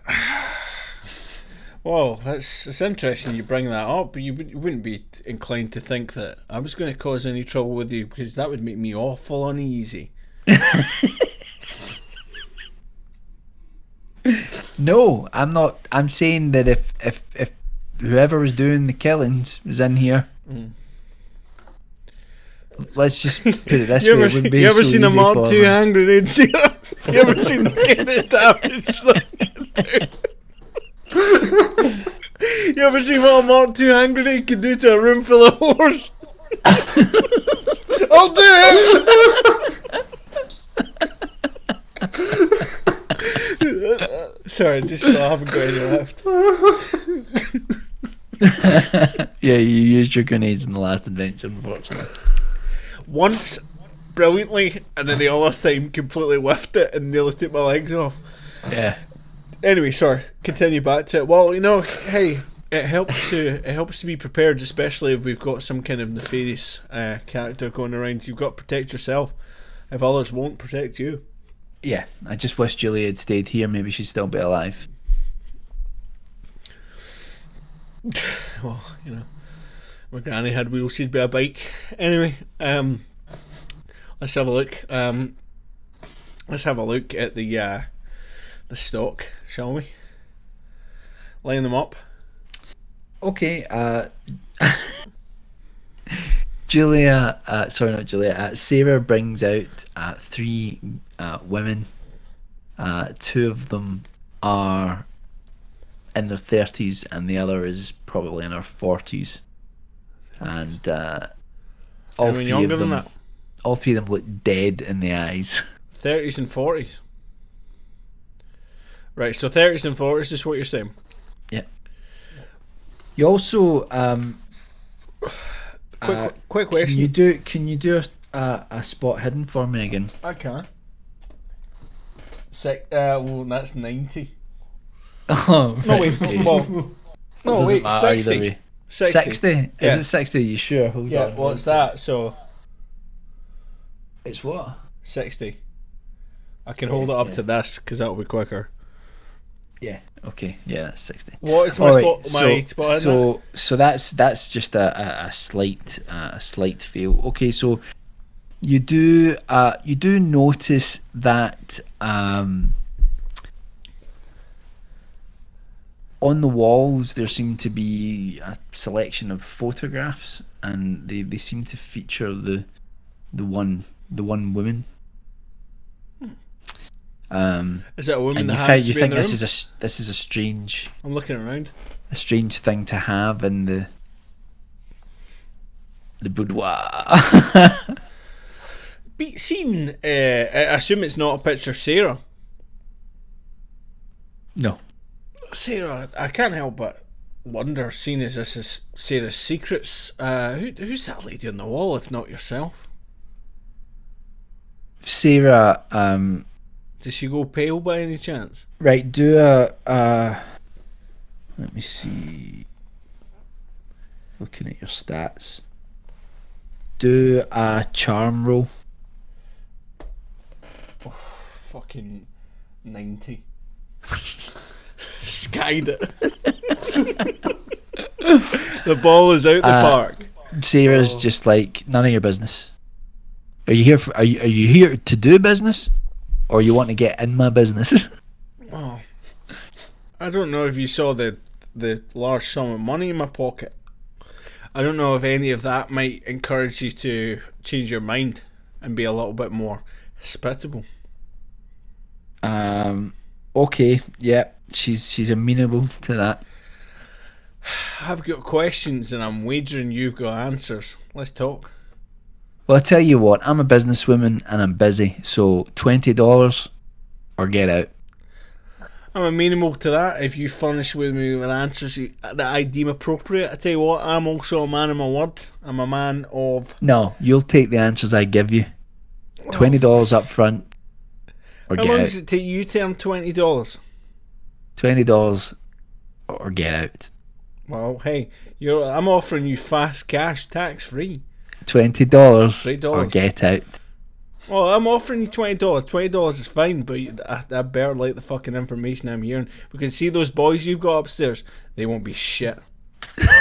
I come from a world where a sea of skeletons were torn asunder from hand. I come from a world where a spider was comprised of a woman that I apparently was interested in at one point, and an assortment of skeletons, and I removed all of them from this existence. So if you think a couple of boys upstairs are going to be able to deal with that, she now thinks you're just babbling nonsense. She's just like puts her hand out. She's like, give her $20. Okay, so she takes it's not the first time it's happened to him. She takes the $20 and says, right, okay, what do you want to know? Who's that in the picture? That's my mother. Yeah, what's her name? See, that's another $20. I'm going to get mighty angry. My mother's name was Tabby. Tabby. And did she own this place before you? She certainly did. She built our business from the ground up. She was abandoned. Her mother, Amelia, ran off with some. You getting us down now? I am indeed. Ran off with some guy and left. That was 60 years ago. Left her mother, Tabby, to basically raise herself and find her way in the world, and she found this place. Cool. Quick aside, I'd like to draw out the fact that I killed the woman for $20. By this, and I've just thrown $20 away like it's nothing. Jane died for that very $20 that I've just given to a prostitute for potentially a piece of arbitrary information. Jane just died for 2 seconds of interaction. I mean, if that's not a sobering thought, I don't know what is. Anyway, well, that's very interesting. Given that she set it up, why is it called, say, The Secrets? I just renamed the place. Yeah? Well, it used to be called a few something years else. back when Mum died. Amelia's Angels, was it? No, Amelia was my grandmother. All right. Tabby was my mother. Tabby. Amelia ran off with a guy called Richard Gaskell and left my mother to raise herself, essentially. Jane died for a handy, so I've just seen the chat. I'm not even getting a handy, it's just information. Alright, well, I'll tell you what, you've left me with a rather sour taste. Are you getting a hand job through this entire conversation? Keep talking. I know. Oh, God. Well, I'll tell you what, Sarah. I appreciate your time. I hope you appreciate that $20 and you maybe reevaluate your life. I need to go and reconvene with my partner just now, but I'd like to believe that I would be free to come back here should I wish. You like the colour of that money, don't you? If you must. If I must, you like money, you don't. You wouldn't be running a place like this if you didn't like money. Listen, any more of your grief and you won't be welcome back here. Really? Okay, that's interesting. Alright, well, I'll be going. Okay, you head out onto Main Street. It's now 3 p.m. The night's still young, I can do a lot of damage yet. Right, well, I need to go and convene with my partner. Okay, so you head off to Shelley's, where Shelley is glad to see you and instructs you, gives you directions upstairs.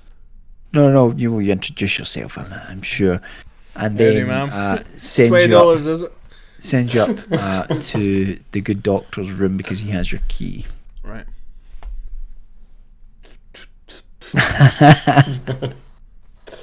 Just a minute.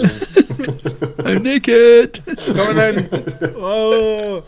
My glasses, Okay, so I can't find my glasses.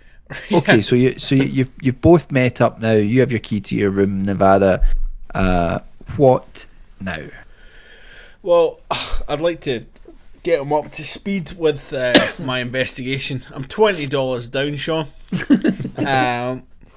Sarah, she seemed to be selling dresses. She was selling lies.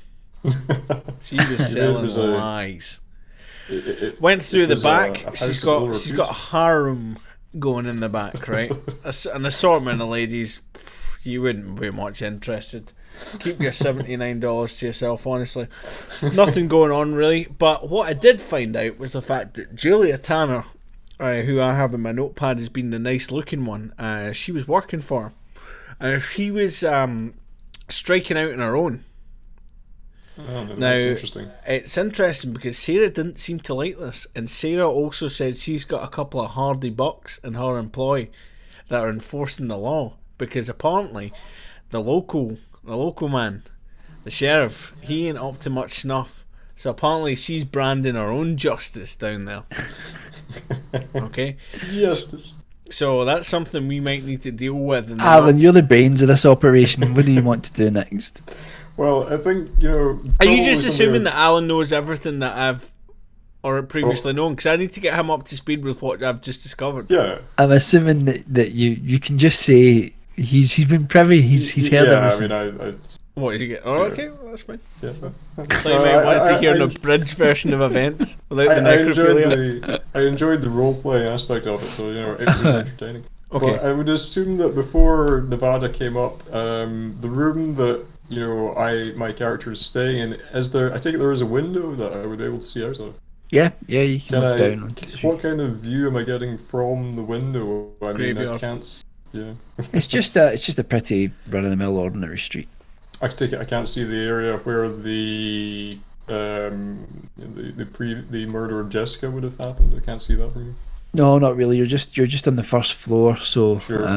you can't Okay. That was worth a try. see over. But in that case, because I think Callum wasn't here at the time, that I should mention that Shelley was extremely hospitable to us. And I think she's glad to have someone here that is investigating these heinous crimes, and she was very helpful. In fact, she gave us a possible lead that she said there is a local gossip called Marlene Wilson that we may want to speak to, because she's convinced she saw a snooper going around on the night of Jessica's murder. A man very tall dived into a bush on Washington Street. So Well, that certainly sounds like something worth investigating. Yeah. So you say that she was very glad that we were investigating. Would you say, Sean, that prior to this point there had been a poor investigation? I think that she believed, basically she thinks the sheriff's an idiot. So yeah. Well, I'd ascertained something similar myself when I was down there, so it's good to always be vilified in your belief. Yeah, that seems to tally up. Nobody thinks that the sheriff isn't an idiot. So Well, I stealthed the fuck out of him, and I can't roll anything lower than the 70s to save myself. So, all right. Well, awesome. shall we? It sounds like you've got a lead. I'll back you up to the ends of the earth. If you want to take point, I got your back. Cool. So, Okay, but it's 4 p.m. now. Well, it's Okay. still a reasonable time to call. yeah, I mean, I think we could get away We with can't that, go and maybe. visit that guy until tomorrow, so we might as well get Exactly, all the yeah, best we yeah. can out of today. Might even head back to Sarah's. Anyway, let's go. Let's go down and see what's happening. Right, Okay, we'll head over to see Marlene Wilson on Washington. I'm going to pour myself a whiskey. So talk amongst yourselves for a minute. Awesome. All right, people. All right, Sean. We sure There's have a been picture distracted. forming in my mind So now. we should say to people that we are going to try and figure out a way of including the chat more in these. We just haven't sort of. Yeah, that's true. We're potentially going to look at a way to get people vote, but we're also talking about doing some like public ones of these where we like do an investigation. But let's get back to the investigation at hand. It seems to me that, I mean, maybe I'm looking at this from a fairly surface level, right? But here it comes. It's like Space 2001. That's exactly what I thought of as well. Great minds, great minds. Anyway, let's get back to it. It seems to me that a possibility right now is that the very goons that Sarah has in her employ might have done something because of the fact that she was striking out on her own. The other two ladies that we have in our employ weren't doing illicit activities. However, one of them, Jessica O'Malley, was seeing someone new. Possibly the very person that did Julia in could be a partner of could have been the partner of Jessica, and he might have just got a taste for it. Who knows? However, that could also be, as many way an investigation go, that could be the obvious choice, but that's something that might be worth keeping open to us. I think things are going to possibly open up a little bit when we go and find out who the bush diver is. There is also a public library in the town, but I don't know if we could gain anything much by going there at the moment. I mean, we could try it, but... Could well do, but bear in mind we're going to need to go and meet this guy tomorrow afternoon. Yeah, so we could potentially do the library in the morning, but it sounds like this woman's a good lead. Yeah, if I she think knows this is the strongest one. we got a bit of defensive stuff. I suppose the other thing that we've got to take as a given is that, are we just looking for one person? Are we assuming all the killings were perpetrated by the same suspect? It's a fair question, because they could be unrelated. I mean, like we said, if the Julia Tanner one could have just been a case of Sarah taking out the competition. However, the only information we've got so far is of a tall man. Yeah. So it's a phantasm type job.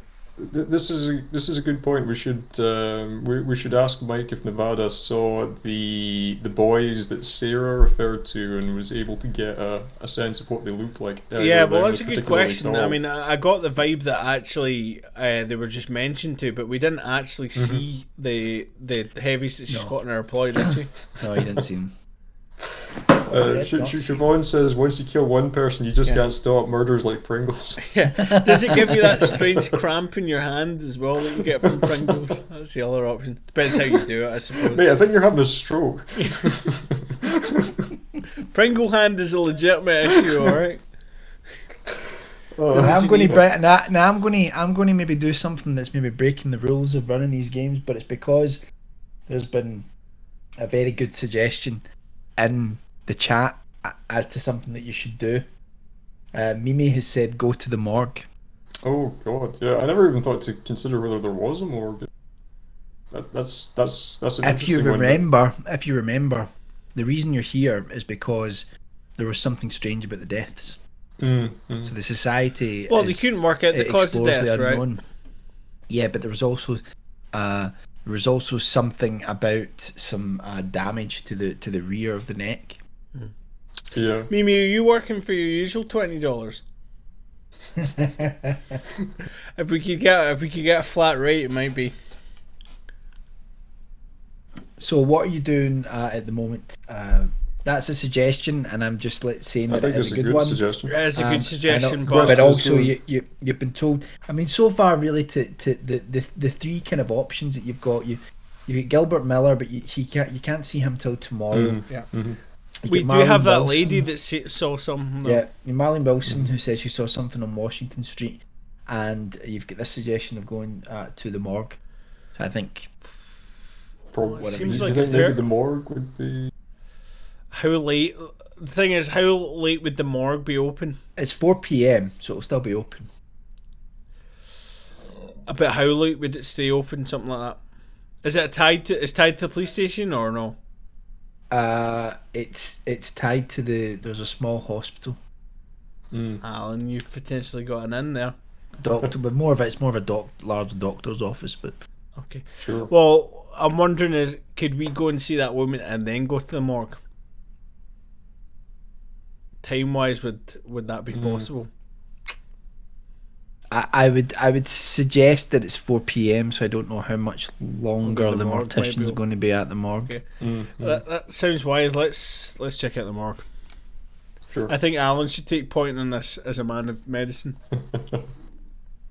Okay, Alan. You need to find out where the morgue is first. Back to O'Malley's, or? Yeah, I mean the sheriff. I don't think I guess the sheriff would have seen me if I went. Come on, guys, are we still at Shelley's? Yeah, you're still in Shelley's. Right, you've stayed somewhere before. Let's ask Shelley. Okay. Try asking Shelley is happy to give you a direction to Much the morgue. obliged, ma'am. So, okay, so you head out to the morgue. It's at the rear of, essentially, it's like almost like a little cottage hospital. There's a doctor's office, the local doctor's there. To the rear of the building, there is the actual morgue is in a smaller building. You're actually quite horrified almost that the morgue is in this building, because it's almost like a large it's almost more like a large hut than anything else, and you're not convinced they can keep the bodies cool in this sort of environment. I'm going to remove my hat Doctor. at this point, right? And I'm going as to a go sign of in respect. as Alan's assistant. Right. Right? Okay. I'm not going as Nevada Jones. I'm just going as Alan's assistant, and this is how the This is your hero. This is the disguise. hero, 1920s assistant here, right? Alan, take the lead.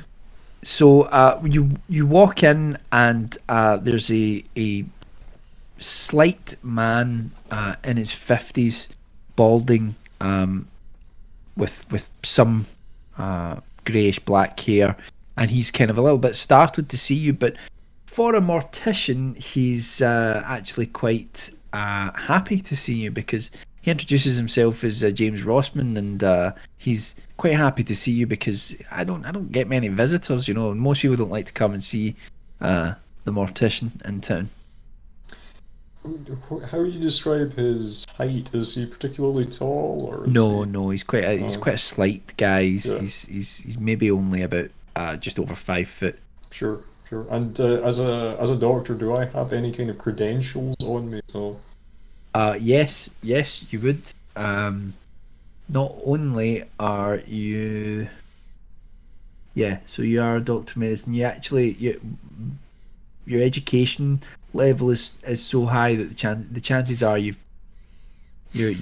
pretty well educated compared to the mortician. Compared to me. But he's happy to talk with a colleague.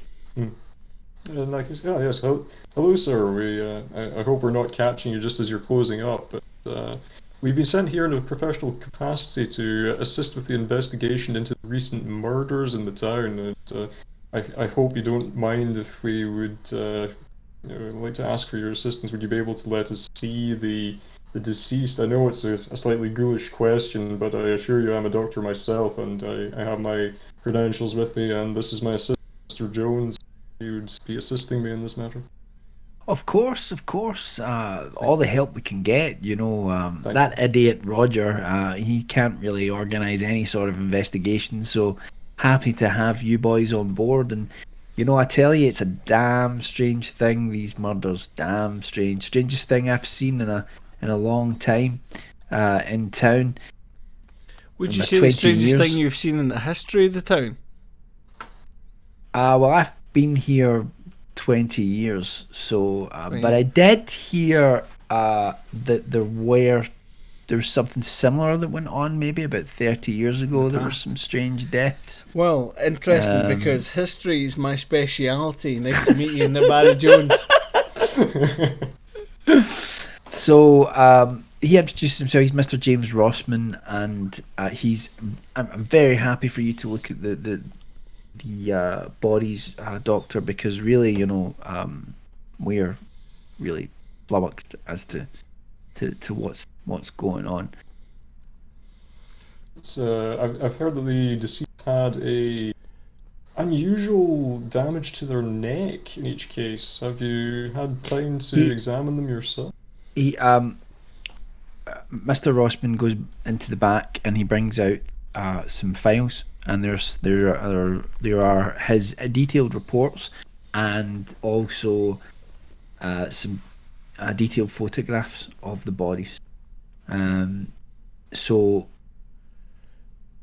looking at the photographs, you as a doctor noticed that they're in the back of the neck of each victim.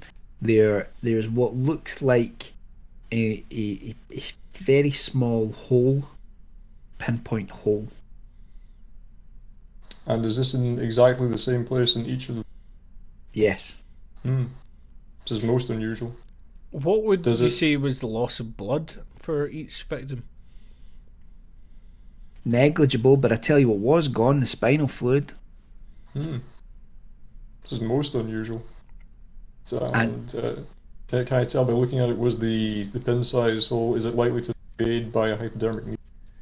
well, funny you should ask that, doctor, because as far as I can tell, it was a syringe, but it's a syringe that hasn't been used for decades. Hmm. It's a much larger needle, it's a thicker needle than the ones that we're able to manufacture now. Interesting. So, I mean, I would say the syringe that did this is decades old. You say this seems, you mentioned the killings that happened before about 30 years ago, was it? Yeah, I was told. I was told there was a couple of people told me that there were some deaths 30 years ago. Whispers about that. I don't really know much about that, and you boys maybe want to look at the records, but um, there were some of the older folks around town remembered it. Okay. The incisions that were made, were they surgical or somewhat clumsy? Oh, they were precise. They were Precise. about as precise as you could get. I was really surprised that Given the kind of old nature of the tools, that they were so precise. well, if the women were struggling, then I would have expected there to have been a number of incisions before they got it right into the back of the spine. But So it's possible the no, women it looks weren't like struggling at the time of the removal of the fluid. it's possible, or that whoever did this is a bit of an expert. 3 for 3 though. That's pretty good. Must have been pretty hot in these rolls. Um, huh, interesting. Did you notice anything else that was suspicious about the victims? Was there any sign of, for instance, sexual violence?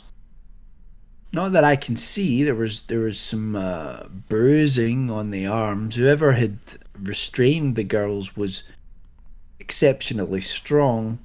However, I suspect that although I could find no evidence for it, I suspect that there was some sort of drug induced stupor involved because, as you say, the clinical nature of the wound, but also, although the spinal fluid has been removed,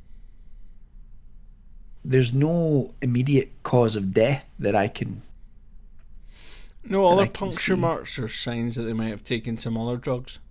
Not that I could find. No. One of the girls, Suppositories. Julia, did have seemed to have some evidence of, uh, shall we say, syphilis. Um, However, other than that, there was no other medical issue that I could. Well, we're not one to judge.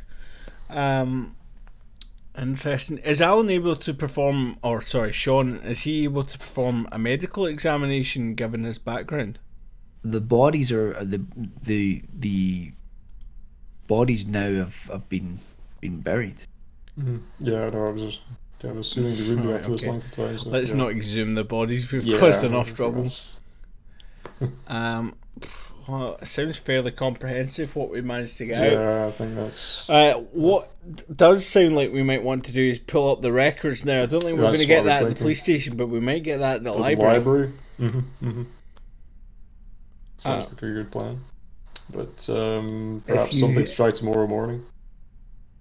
yeah, you could do that. It's yeah, 'cause it's about 5 p.m. now, so I would say the library's shutting up for the day.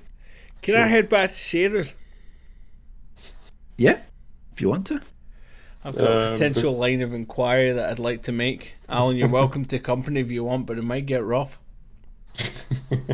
I think I would be considerate of my reputation and would be a bit squeamish about going into a place of ill repute, or at least being seen doing so. Well, you could always Um, go and try to interview Marlene Wilson. If there's I still did wonder time. about that. I would consult with Nevada about whether he wants to do that tomorrow, or should I go and do it while he's going back to Sarah. I see go and speak to them now because I'm going to take the heavy-handed approach, and you might be a little bit more softly with the ladies. Sure, So I sure. think you take that, and I'll go and knock down Sarah's doors. Boom! Nevada Jones! Justice enforcer. I think Okay. let's leave that Sounds like a on. plan. Okay, so Cool. Nevada, you head off to Sarah's secrets. Yep. And as you walk in through the front door, Sarah sighs and just says, "How can I help you, Mr. Jones?"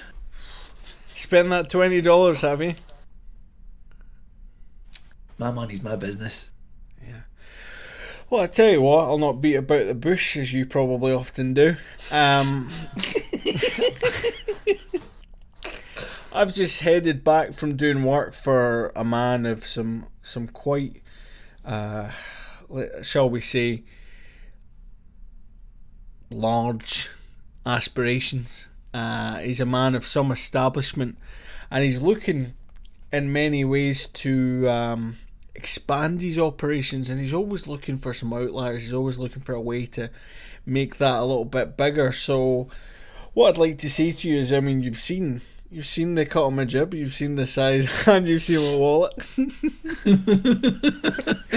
So what I would say to you is that the kind of thing that you might be interested in, expanding your operation? Because I mean, you took that $20 fast enough. I could offer you substantially more than that. We're doing just fine. Really? That's what doesn't sound like it. Sounds like you're dropping like flies. One girl has died, Mr. Jones. One of your best, though, from what I heard. She was a good girl. Well, I mean, she was cutting out on her own. She must have been a tidy piece of stuff. You don't just break out on your own unless Yeah, you she got was. something She was to a. offer. She was a bit of a looker. Yeah. Well, a couple of other questions that I'd like to quickly ask you. Do you mind if we go downstairs? No, not at all. I don't really like asking questions up here. I mean, it sounds like your chair's fairly inept, but it's still, prying eyes. Okay, so Sarah That's leads you back to the back of the building. It's not downstairs, but it's out back. Okay, so take out back, right? Okay, so we've not gone back down to the premises. It wasn't downstairs. No, that's fine. All right, so my questions would be to you. I mean, obviously that $20. Now, would you be amenable to answer a few more questions? If the What would you price like was to know? right. What would you like to know? Well, I mean, we know your sheriff's a little bit of an inept. You've already lost one girl. You don't want to lose any more. It seems like pickings are fairly slim downstairs. I poor as your stock. You live in a small town. You've got a fairly small pool. It's not often that there's a buck There are rolls. a lot of people pass through. We make more Well, it's money not than often you there's would a buck imagine. rolls through with this kind of currency. I'll tell you that much. However, what I would say to you is, an interest to keep your stable as flush as it is now with such an assortment of ages, shall we say,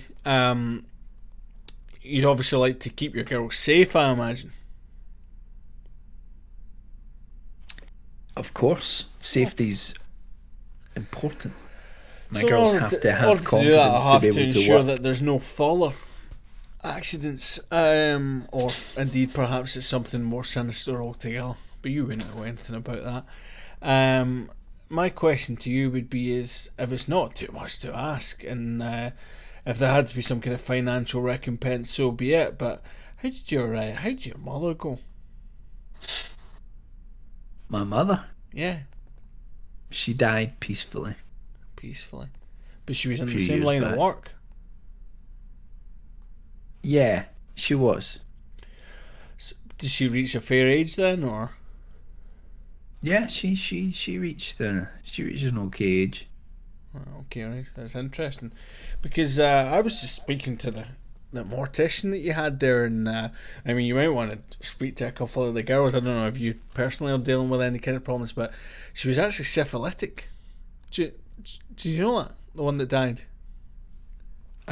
Julia? Sarah at this point looks a little uncomfortable, but she says, "Well, that would have been taken care of if Julia hadn't been going out on her own.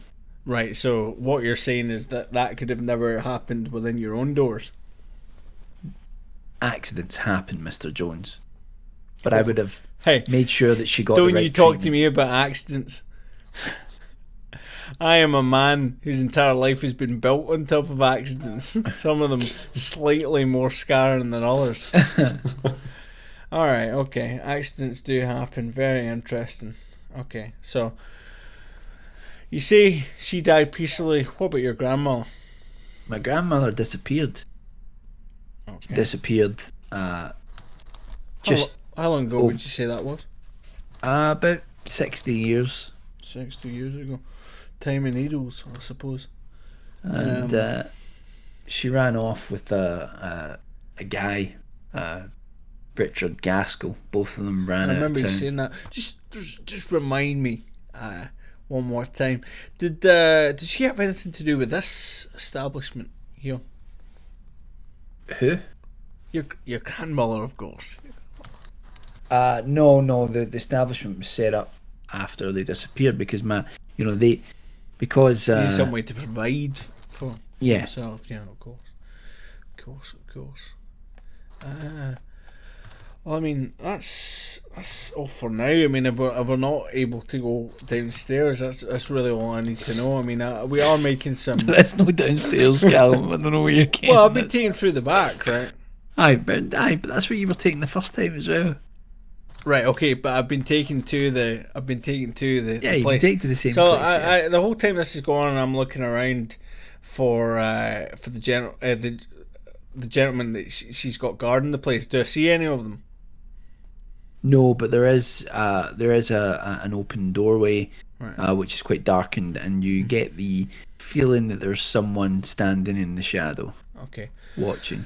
Well, I mean, given the recent situation, especially what happened to Julia being tragic, you don't seem to have. Well, I mean, you don't seem to have stepped up security here too much. I mean, obviously, I guess you don't want to scare any of the punters, but at the same time, Mr. Jones, there are two men standing down there with a gun pointed at you. sharing a gun between them, Al. Yeah. Yeah. It's a big gun. Yeah. Okay. Any version? I mean, I'm quite happy to furnish you with a couple more dollars should I happen to speak to them. I would rather you don't. If this is all you're here to do today, then Bits and butts please. were candies and nuts, my friend. Please. However, another Please be $20 on your- please and be on 10 your way. apiece for the men. I'm not interested. Well, that's interesting. All right, okay. Well, those boys can remain in the shadows. Rest assured, the case will be solved with or without your help. But you keep your secrets; they'll be uncovered soon enough. I'd like to depart. Thank you, Mr. Jones. Oh. Okay, so Back to Alan. the good doctor. What is it you're doing now? Going to see Visit that woman. Marlene. Yeah, Marlene Wilson on Washington Street. Okay, so you head off to Washington Street, and Marlene Wilson's house is, again, it's another large kind of townhouse, a little bit similar to Shelley's, but this is a little bit more run down. The yard needs work. The paint on the wooden slats of the building is bobbled and scratched, and a few of the slats themselves are even kind of hanging on for dear life. You can see that the windows haven't been dusted in an age. So you walk up to the house, and I assume you want to knock on the door. Yeah, I would knock politely and stand a little bit back because you never Assumptive knock. stand right up at the door. So you hear a voice coming deep from within the house going, "I'm coming! I'm coming!" See the secrets, is it? Yeah. It takes an age for Marlene to actually get to the door, but when she does, you see this 4 foot old woman standing there. She's got a slight stoop, but you can tell by her demeanour immediately that she can hold her own even for her age, at least verbally. How tall's a shadow? So she asks you, "How can I help you?" Pardon the intrusion at this late hour, ma'am, but my colleague and I are being employed in a professional capacity to investigate the killing of the 3 unfortunate women in town recently, and having spoken with, I believe, a friend of yours, Shelley, from Shelley's Inn, that she Oh yes, told Shelley. us, Shelley, yes. she told us that you may have seen something on the night of Jessica O'Malley's death, and we were hoping to be able to provide some information about what might have happened. Marlene's eyes light up with the opportunity to gossip to another human being yet again, and so she's like, "Come in, come in. I'll make us some tea, and I have Very some kindly. buns." A little serious secrets. Okay, so she walks you through to the front room, which looks out onto the street, and she brings through some tea. All you can hear really in the house is the ticking of a clock. It's one of these quieter places. Sure. So she comes through and she says, "So you're investigating the 3 women that died." We are indeed. Oh, it's terrible business, terrible business. But I'm telling you, it's the man across the way. And she mentions what Shelley had said to you, that she's seen someone skulking around across the road, up and down the street. And she's seen this figure dash behind bushes and to try and not be seen when passers-by are near. And as she says, that man has something to hide. And can you be sure, was it the same man that you saw on the night of the young girl's death, Jessica's death? Oh, it's the same man. It's the same man. I've seen him at least 5 or 6 times. And what's the man's name who lives across? Oh, I don't know. I don't know if he lives Okay, across the way, but he certainly hanging around the old Gaskell place. And how long has this been going on for? How long have you been seeing him around here? Well, I would say around about the time when these deaths have happened. So over the last 2 months, I've seen him at least 5 or 6 times. Okay, so you hadn't seen him before that. This is just a recent No. Okay. And did you notice anything else unusual that might have happened on the night of Jessica's death? Did you hear or see anything else that was out of the ordinary? Well, I tell you what was strange is I was lying in my bed. My bedroom upstairs looks out onto the street. And whenever I hear anything, I'm straight to the window, through the curtains, looking down, seeing what's going on. And so earlier in the night, I see this figure, this man, sort of wandering around the front of the old Gaskell place. And then he comes out onto the street, and someone was passing by at that point, and he leaps behind a bush. Well, later on, in the middle of the night, I hear some footsteps out in the street. So I look out, and I see this very same man walking back up the street. I'm convinced he's got something in his hands, and I think he disappeared round the back of the old Gaskell place. And has anyone lived in the Gaskell house for any recent period? Has it been? Oh yes, yeah. Mrs. Gaskell still lives there, and I know her. I don't see too much of her now. She's 98 years old. Okay. She's lived here all her life, and but I haven't seen much of her lately. But whenever I do, she's very polite. Um,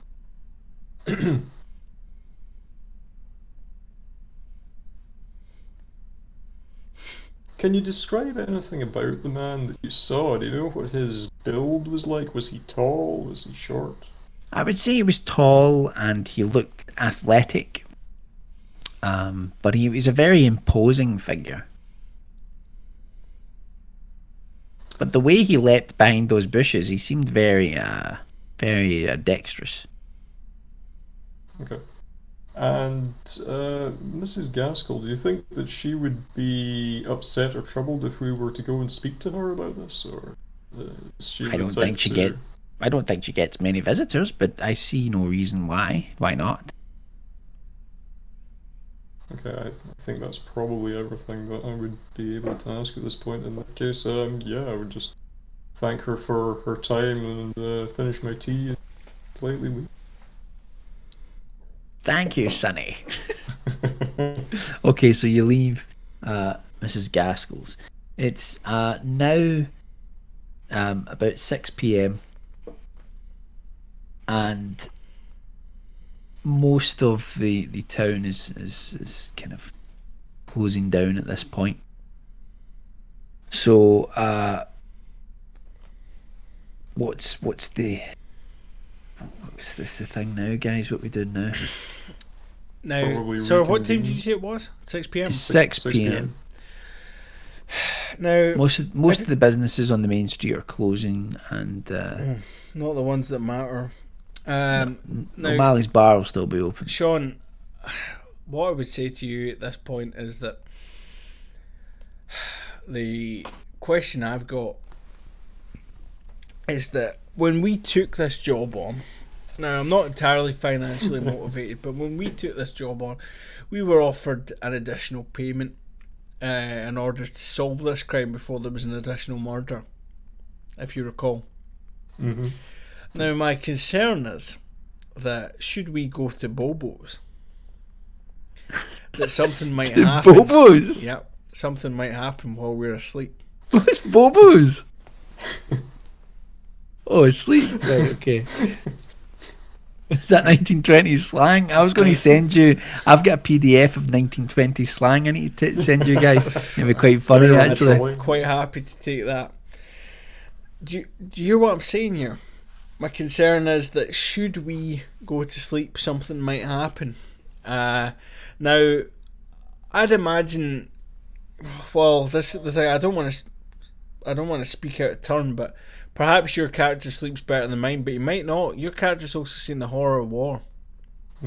So, I mean, do you think we ought to take turns watching, or do you think we ought to take, what was her name, Lisa Strand up on her and get to hang around and see if anyone... For the bait, Yeah.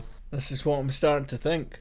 Mm. Now, I think we should go and speak to her and see what we can do, because every other lead we've got is the next day, right?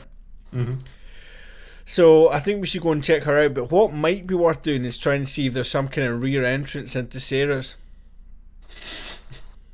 I know, I'm saying that with all. I'm saying What that is with your all, obsession with Sarah's? because there's two guys standing in the Yeah, doorway yeah, that made yeah. threats to me, and I wasn't able to physically identify them. Mm-hmm. Mm-hmm. Right, but what's that got? Right, okay, but like, They're a honestly, lot more potential what is- likely to be the killer than a 4-foot woman. I'll tell you that much. I mean, we could have a quick check around the area just to... I'd I like to think- look around. I think that oh, you can do what you want. You can do what you want. Well, she's still going to be at the pub. I just want to, on the way past, I want to see if there's a rear entrance into Sarah's. Okay, you go back over to Sarah's, and there is a door at the back of the building, but it's locked. It's locked. Knock on the door. You hear a muffled voice. Is that a man's voice? Hello? Special Ooh. delivery from Boston. Bang!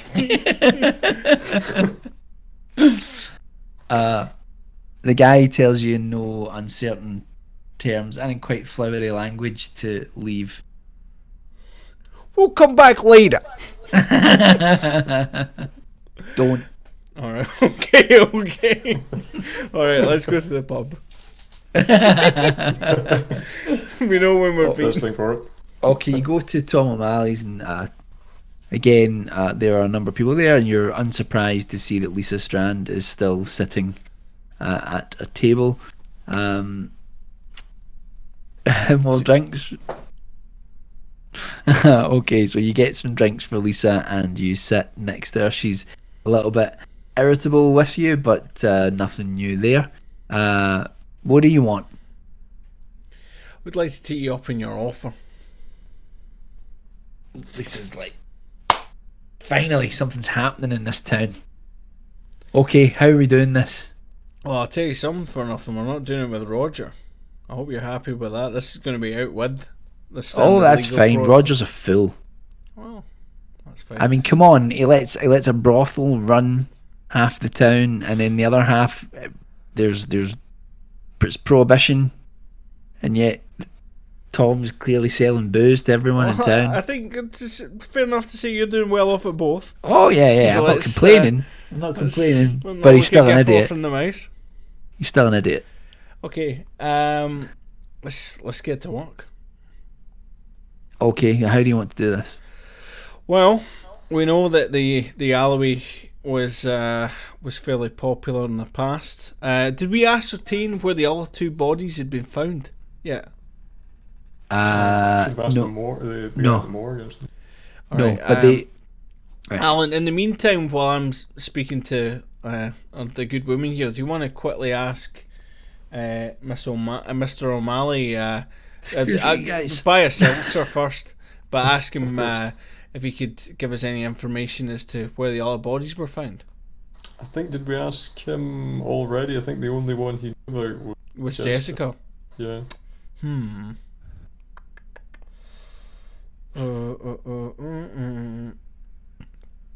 Roger wouldn't help us. The woman was convinced it was the person across the road. In hindsight, I should really have asked Marlene, but, you know, if it's getting late, maybe we shouldn't go We back don't there want to tonight. head back. Yeah. Did Shelley furnish us with anything? I don't think she mentioned anything about where the bodies were found. We could try asking. Alright, I tell you what, let's take the troll with us. Well, should we? I don't think we want to go back to. I'm not going to take Shelley's her with- back. I think you should go in and speak to her because you've got the reputation. I'll wrangle this. I've got my whip. I've actually got a pair of Oh, handcuffs, I might add, and some chloroform. So Okay, so Alan, you head over to Shelley's Inn, and Shelley is has just put down dinner for. Just clearing away dinner from for guests out the back. In that case, I'd like to approach and discreetly ask her about, you know, if she would be able to help us with any details about the other two murders other than Jessica. If she would be able to tell us anything about where, you know, the unfortunate Christina and Julia were found. Shelley's not totally sure, but she thinks that all three girls were found just off of Main Street, but in different places along it.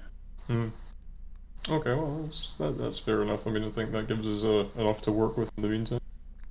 In that case, you know, I'll probably just leave at this point and report back to Nevada that we're looking at, you know, someone who is persona non grata on Main Street. Perhaps we're looking for an exile on Main Street.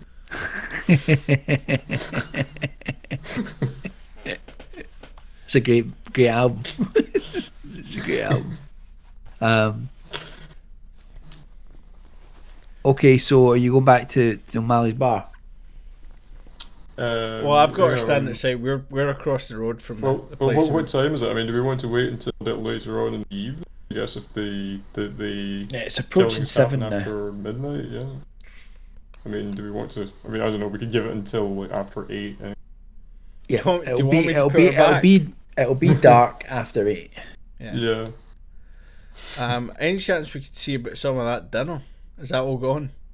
Yeah, that's a passing thought. Well, yeah, no, I think that was the only thing that Shelley mentioned was that one meal. I mean, we could I could go back and ask if there was anything left over. If she'll do anything to go. If there's some dinner going, we're not going to bring.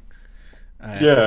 With us, but In that I'll case, take my I hat might, off. I don't mind. I might. Well, in that case, if you want to wait with your new friend, I'll go and quickly. I'll go ask back to the Shelley. pub. You see if you can make some inroads in the thing now. She's clearing up dinner. A lot of them might be gone, but there might be someone else sitting around having a bit of food. I'll go back and have a couple of seltzers. Sure. Steady hand. Okay, so are you going back to Shelley's again? Yeah. Well, I think need to go I'll back just to the go back pub. and- Yeah, I'll take her back for now.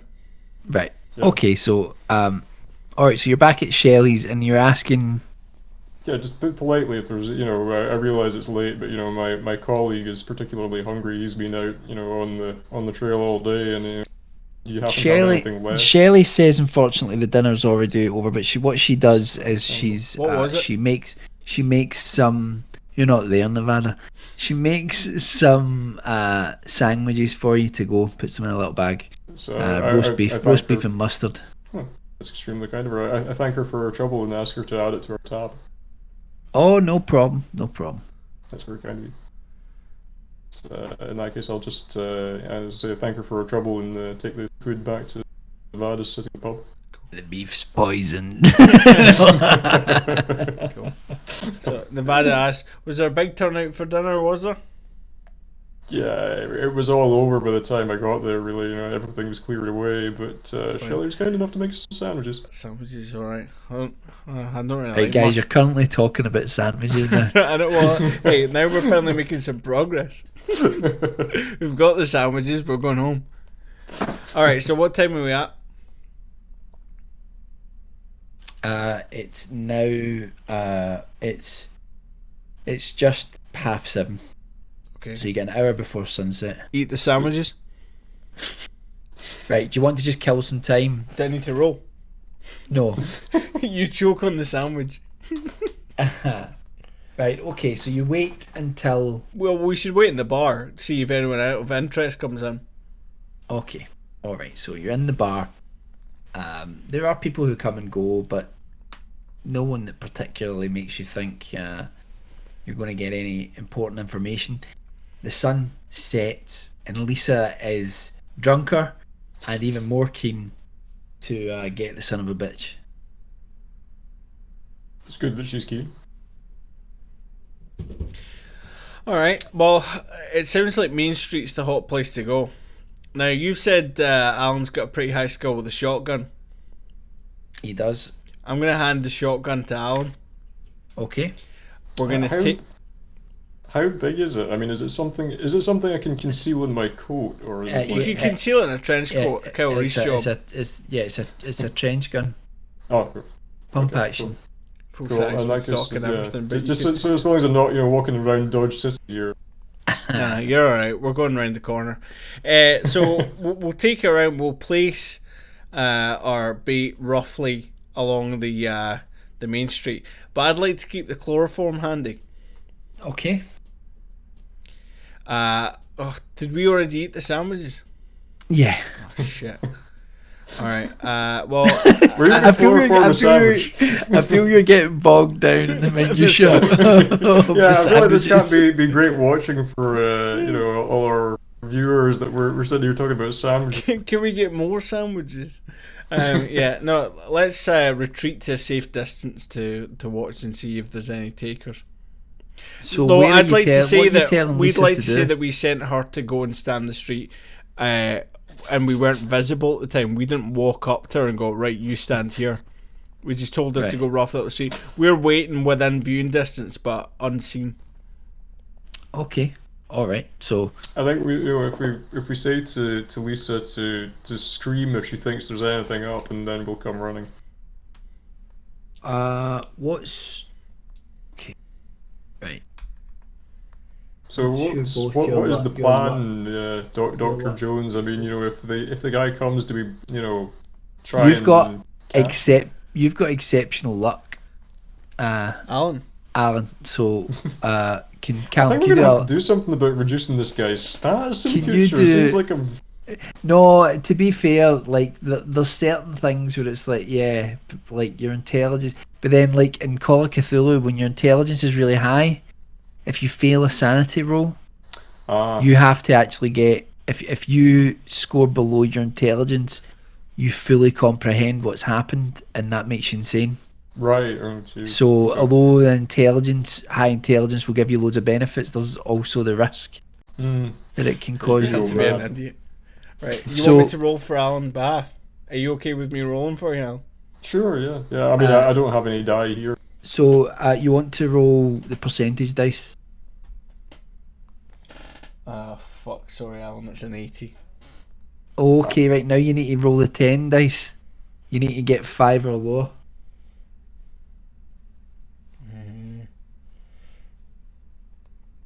That's a 6-sided dice. I'm familiar with that. Hold on. I think there is actually um, Tim. like a bot you can get on Discord that rolls dice for you. 9. Probably. 8, 9. 9. Okay, so you are you sit and you wait for a couple of hours, and it starts to get colder. But as of yet, nothing. My dice roll is going to be the end of us. I use the dice bot in Telegram. What's Telegram? Telegram. Is that not something similar to like Discord? Does sound like it would be some kind of messaging app, Mm. doesn't it? Mhm. Right. Okay. So we're having no progress. Is Lisa still happy to stand out in the street at this point? Maybe for another couple of hours, but she's starting to sober up. Siri, can you tell Siri to make dice rolls?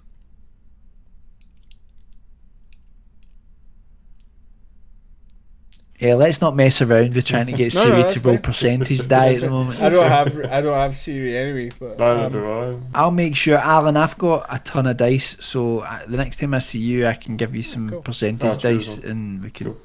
sort that out. um, Right. okay, so we're not having much. So you said you're sobering up. Is that the big factor in her staying out? If she was plied with more drink,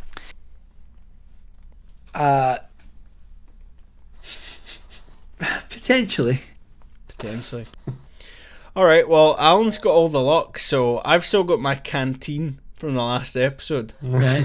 I'm gonna go back to the pub, and Hit flask. if Alan's happy to stay here, I'm gonna go back to the pub, fill it up with some drink for Lisa, and come back. Alan's still Okay. got the gum. Okay. So Nevada, you head off to O'Malley's bar. Dr. Sean,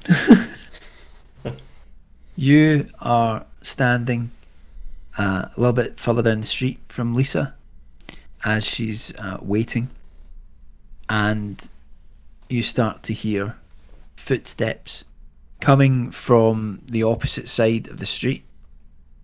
And it appears that Lisa is too inebriated to really notice.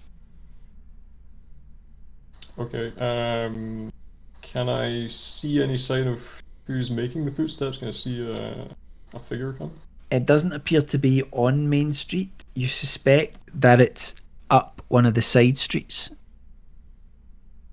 and it's coming down towards Main Street, nearby where Lisa's standing. How good a view of the area do I have right now? I mean, if needs be, if I need to fire, I'm gonna hit Lisa basically.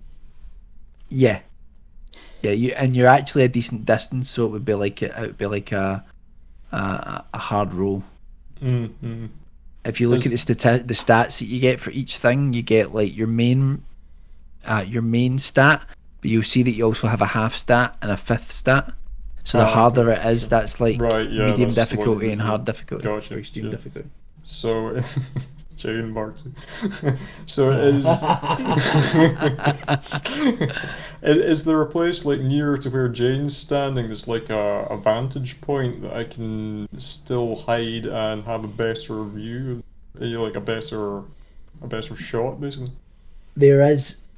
Do a stealth roll for Alan, Callum. Alan's got a stealth of 70. Fucking hell. Alan, I apologise in advance if I fuck this up. 40.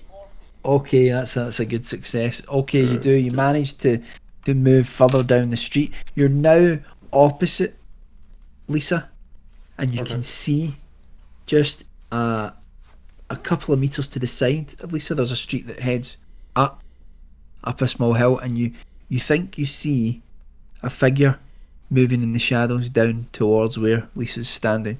Okay. So how near is the figure to Lisa? The figure is, I would say, is about 40 feet away, maybe. Okay. And is it moving slowly or quickly? It's moving at a decent rate. It'll be there in a matter of moments. Okay, I feel like there is a very real chance that it could be just somebody out looking for, a bit of the other. So I'm probably going to have to wait and see what happens. But I think can I try and like whisper to Lisa to be on her guard if she's like Okay. yeah. Okay. Hold on. Right. Okay. So you whisper, Do I need and to roll? yeah, we're going to do a roll. Callum, I do a luck roll again. Would you need to get 40 or higher, right? 85 or below. Oh, right, okay. 20! Fucking hell. Hey, Cool. that's an extreme. All right, okay. So The killer you reveals whisper, himself. The game is you, done. you whisper across to Lisa, and you're lucky that your voice does not carry too far. Lisa hears you and starts to look over towards where the footsteps are coming from. What now?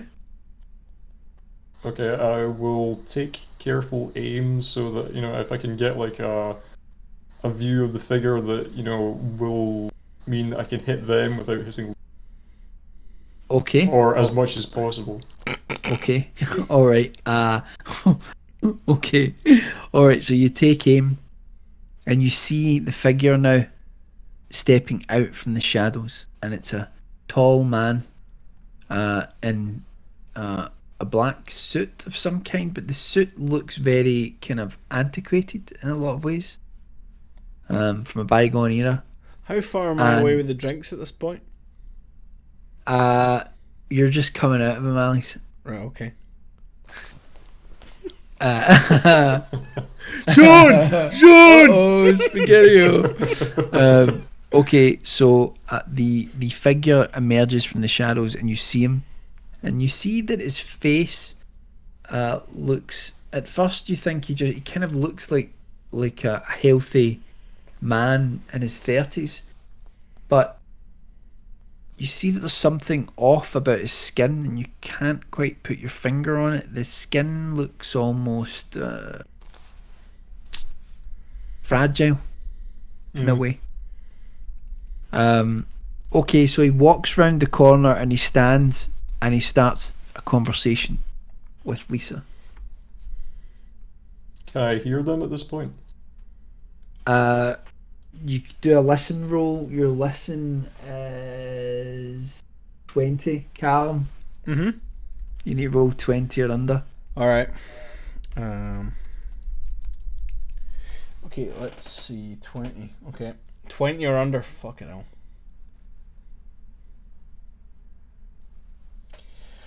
Whew. 20! Yes! Okay, very Legit, okay. legit 20. Yeah. The problem is you now need to roll a tens die, Okay. and so you need to get a 0.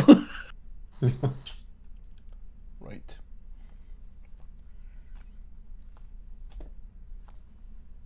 5, I'm afraid. Okay, so no, you can't make out what's being said, but you do notice that the man starts to take a slight step towards Lisa. Okay, what's his body language like? Does he look hostile? He looks like he's considering her in a strange way. Almost like Okay. he's having a conversation, but he's not really listening to what she's saying. Okay, I think that's probably good enough for me. In that case, I will move forward and, pointing the gun at him and, shout something like, "That'll do, mister, identify yourself." Okay. At this point, the man looks startled when he sees you, and he grabs Lisa by the throat and pulls her in front of him like a hostage. What way is Take- Nevada oh, coming back? Yeah. Say that again, Alan, 'cause I never heard you. Yeah, no, I think there was like a glitch or something there. I mean, like, is he got Lisa in front of her, or in front of him? Yeah, Is he- she was within like Right. arm's reach of him, so he was able to do that without you really getting off a safe shot. Right, okay, so Plus, it's a shotgun and it's buckshot. that's what I'm thinking. Yeah, but that range is not going to spread. What do you mean? He's not. He's still a little bit. There's a little bit of The distance. spread on shotguns doesn't start until way further out. How many yards? Quite a distance, having shot a number of shotguns, I can tell you. I'm not even Have joking. you shot it? Yeah. Right. Okay. So, Hey, Alan, what you? Is what there you any doing? sign of Nevada coming back yet, or is the still a Yeah. distance Yeah. away? He's Nevada. You can now see what's going on. What side am I on, though? You're on the same side as Lisa and the man. Or so I'm coming from behind them. No, you're not coming from behind. You're coming from the side. Right. If they So see me... they are. If hold on. Oh, this is going to be good. This is going to be interesting. What's the expression? Team player kill? Yeah, I know. Is this going to be another scenario where I'm going to say, please don't draw something that looks like a penis, and you're going to draw another Yeah. tunnel that looks... Yeah. So there's the road. Hold on. Lisa's there. Right. You're here, Okay. All right. and So the we've good got... doctor is here Okay. across the road. Okay. All right. Yeah. My I'll- stealth I'll- is 20, isn't it? Yeah. I don't think I'm going to be able to stealth it. What's my chance to take a... Has he noticed me at this point? You need a stealth roll. Fuck. 70. Fucking hell. He's Baby noticed you elephant. all right. He's Yeah. noticed you all right, and at this point, it's as if he panics, and he steps back into a shadow, which is falling on the roadside of a wall that runs along one of the buildings, and he pulls Lisa in close to him, but it's your visibility's slightly obscured, especially I- you, Alan.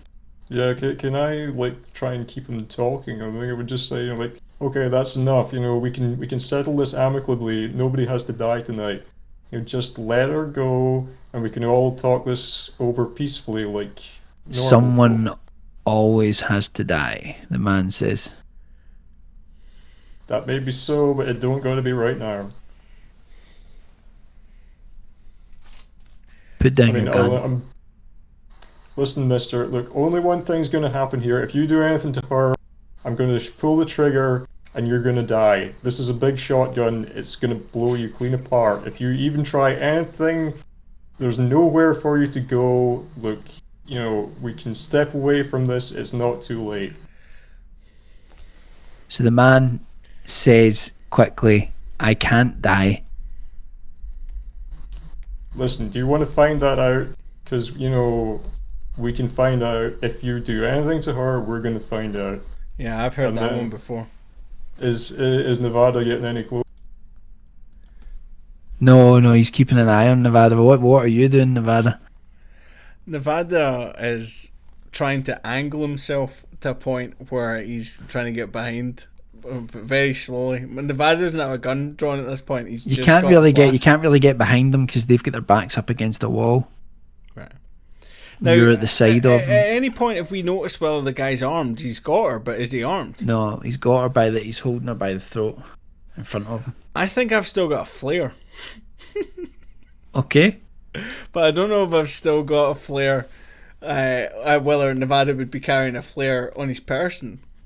Well, you've got all your gear in your haversack. Would you really. like to see my compass and lid? No, I'm not sure That's a that's fine lid, mister. the best course of action. I think Nevada should draw his gun as well.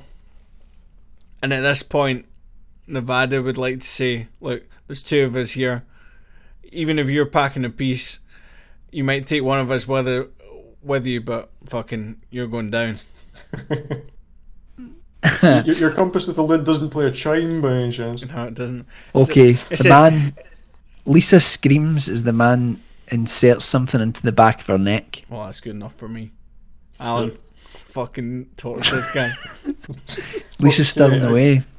I can't kind of angle the gun in such a way that it would hit the guy and not Lisa. Can I intervene No. if he's stabbing? Because I've got the chloroform. You could run. You're now maybe about 15 feet away, so you could feasibly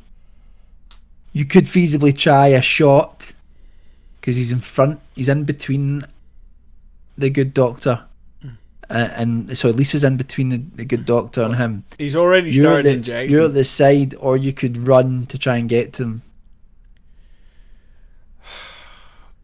Better taking him in alive, I think, personally, if we can. But Okay. because my shooting's not that hot. Your firearm's 40, I think. I don't want to. Yeah. I don't want to shoot 44. another. I don't want to shoot another woman. In that case, I will lunge forwards and try to hit the guy with the butt of my gun at the top. Okay. You lunge forward, Nevada. What are you doing? I am going to try and. If he's lunging, I'm going to try and remove the needle from. Right, her you, neck. I'm going to Nevada, try and you're- separate the two of them. You're actually closer at this Closer. point now. Maybe I should do the So- lunging and you should try and so- rescue. Well, you. Let me try and tackle the guy. Okay, Okay. so you With the lunge chloroform. forward. You need to do a fighting maneuver. So you need to roll a 50. Come on, don't see this a 70. I'm going to burn these fucking dice, I swear to God. 20. That's pretty 20. good. This guy's on his that's fucking good. arse. The man is distracted by the doctor lunging towards him, and it's just enough for you to get alongside him and push the chloroform into his face. He falls back, and with him, he seems to have a syringe in his hand that pulls out of Lisa's neck. Lisa collapses to the ground, and the man then tries to scarp her round the corner of the wall. The chloroform wasn't Do I- effective. Do I still have a reasonable chance of shooting? Oh, you can let rip, Alan. That's what I was thinking. You do. Does Alan get 2 try and dice blast at As, that? as Alex Murphy says, thank you. Dead or alive, So- you're coming with me. So, are you letting rip? Basically, yeah, I'm gonna Yeah. try and take the guy down. So your shotgun. Okay, so you, Callum, you've got to roll a 65, Fuck off, 70. 70. 100! Oh, 100. Oh, it's a fumble. It's a Zero, fumble. zero. You blow a hole in the wall, and you totally miss. And the man scarpers round the corner. At this point, Nevada's fumbling for his handgun. Now what do you do? Lisa's lying on the ground. You've blown a yeah. hole Well, in the I wall. was gonna say I'm I think there's only one person that's going to be able to check out Lisa. The other person's Yeah, I going to was need to gonna go say, I and think take we got chase to thing. I think if Alan can keep Yeah, I the was- shotgun because I've got the revolver. I'll go and investigate go after the guy, and Alan can I look know- after the woman. You've actually both got quite a good first aid, but Alan's is better obviously because he's a doctor. Yeah. Alan's is like, Alan's is 75, which is really good. Yours is 57. Yeah, but he's the logical choice to look after someone that's downed. Actually, maybe Alan should throw me the shotgun before I go. Yeah, I was going to say, do you want to take the shotgun and I'll, Right. Okay, right. Try and You get throw Lisa to safety. you throw the shotgun to Nevada. Nevada catches it and makes chase round the corner. Make a roll for Alan for first aid. 75. Can I quickly check before we head off? Did he leave the syringe behind? Is it in our possession? No, he's taking it with him. Right. Okay. We need to roll what they. Right. How much do I need to roll? Below 75. Come on to fuck, man. Oh, for fuck's sake. 90. You attend to Lisa as best you can, Alan, but the damage is done. She's not breathing, and there's nothing you can do to save her. Oh, Sorry, Alan. that didn't go well. Alan, Another this is fucking loaded another dice. woman dead because of Nevada Jones. Oh, fucking hell. Okay, Nevada, you've made it round the corner. Maybe it won't be in vain. And You've made it round. You've made it round the corner, just long enough to see the man disappearing into around the corner of another street. Are you giving? So I'm assuming you're giving chase. Oh, I'm carrying on chasing. Okay, so you follow along another road, and then you can you do a spot hidden roll for me? What do I need to get? 50, Oh, fucking 100. 100. Okay, you. There's dice, man. So you follow him round another corner, and he's just moving so fast away from you, and you get a little bit disorientated. You're not actually sure where you are, and he disappears into the night.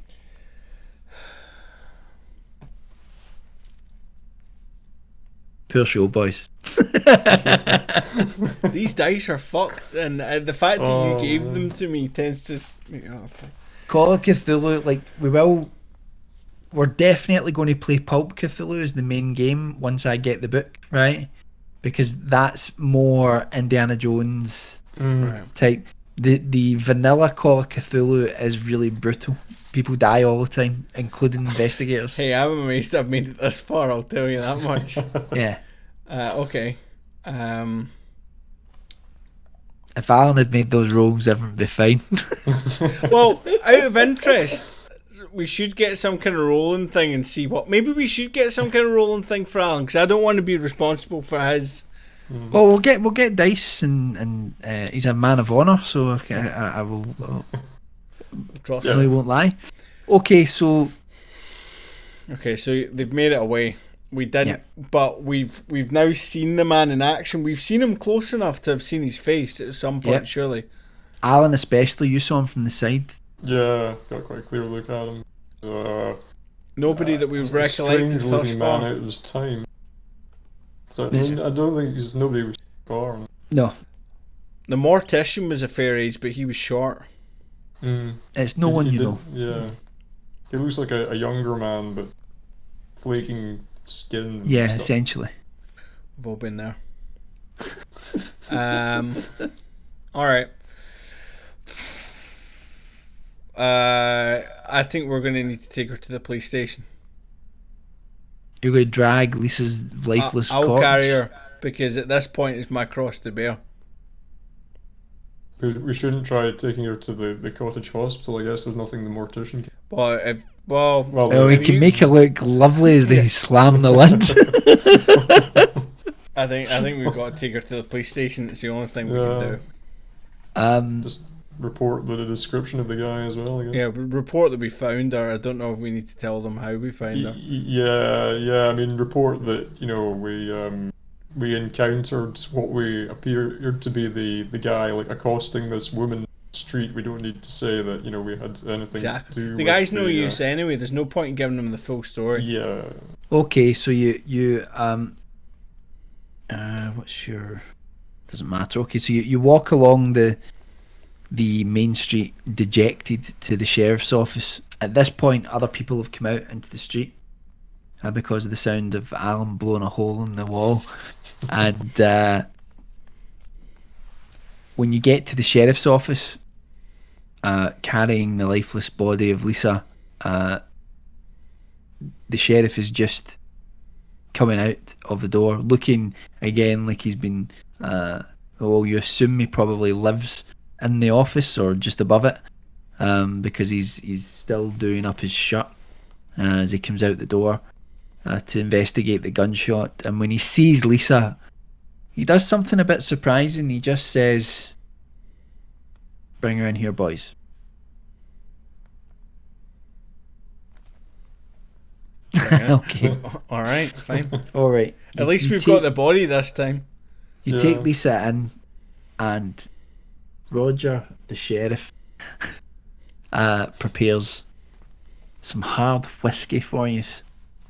A man in the law, breaking the law, but in circumstances like this, it's called for.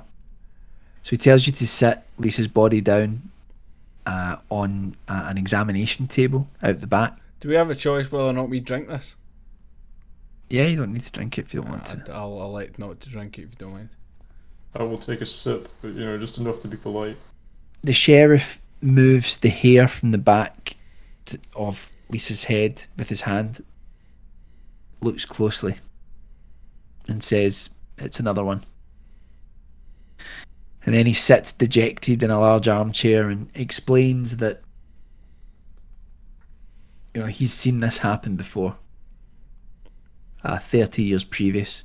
There was nothing he could do about it then, and there's nothing he can do about it now. All he knows is there will be one more murder, and then there'll be nothing for 30 years. So that's there have been 4 in recent times. Yeah. So there would be a 5th, and that would be it. For 30 years, yeah. Alan, you might need to put an address from Sarah's Secrets. Because we're running long, people. I knew that was coming. I know. It might be worth asking him how long he's been the sheriff. Yeah, I mean, how can he be so sure that is this a pattern that he's seen before? Yeah, he's been a sheriff for over 30 years, but he's been in the sheriff department for 50. And he says, I've seen this before, and there's nothing I can do about it. There's nothing. Whatever this man is, he can do what he wants. He can just take them. And short of closing the entire town down and getting people to move, he doesn't know what else to do. Could try and solve the crime. Did he have any suspects in the previous run of murders? Had anyone seen anything? No. Well, there were witnesses, sure. There were plenty of witnesses. Any old members of the town that we haven't yet met? Maybe people that live on the outskirts in big houses that have got long family lineages here, perhaps? Yeah, Marlene mentioned a Mrs. Gaskell in '98 that Oh, Mrs. Gaskell, she's easily the oldest resident of the town. Was she ever married? Obviously, Mrs. Gaskell, she must have been, but Mrs. Gaskell was a strange sort. I was young at the time, but she had a son. What was his name? Richard, I think, and he ran off with Sarah, I'm sure, looking at Nevada. The type of man that frequents somewhere there. I've carried out an investigation of sorts. Richard ran off with Sarah's grandmother. Amelia, and the two of them disappeared, and Mrs. Gaskell's been almost a recluse ever since. Sometimes she leaves her house, but very rarely. She seems kind enough. How does she keep? Is she in reasonable health? Oh, I would say that she's unusually sprightly for her age. Someone said hello to you in the chat, Michael, but nobody else. Hello, Cara. To I'm you doing that, specifically. waving to the wrong one.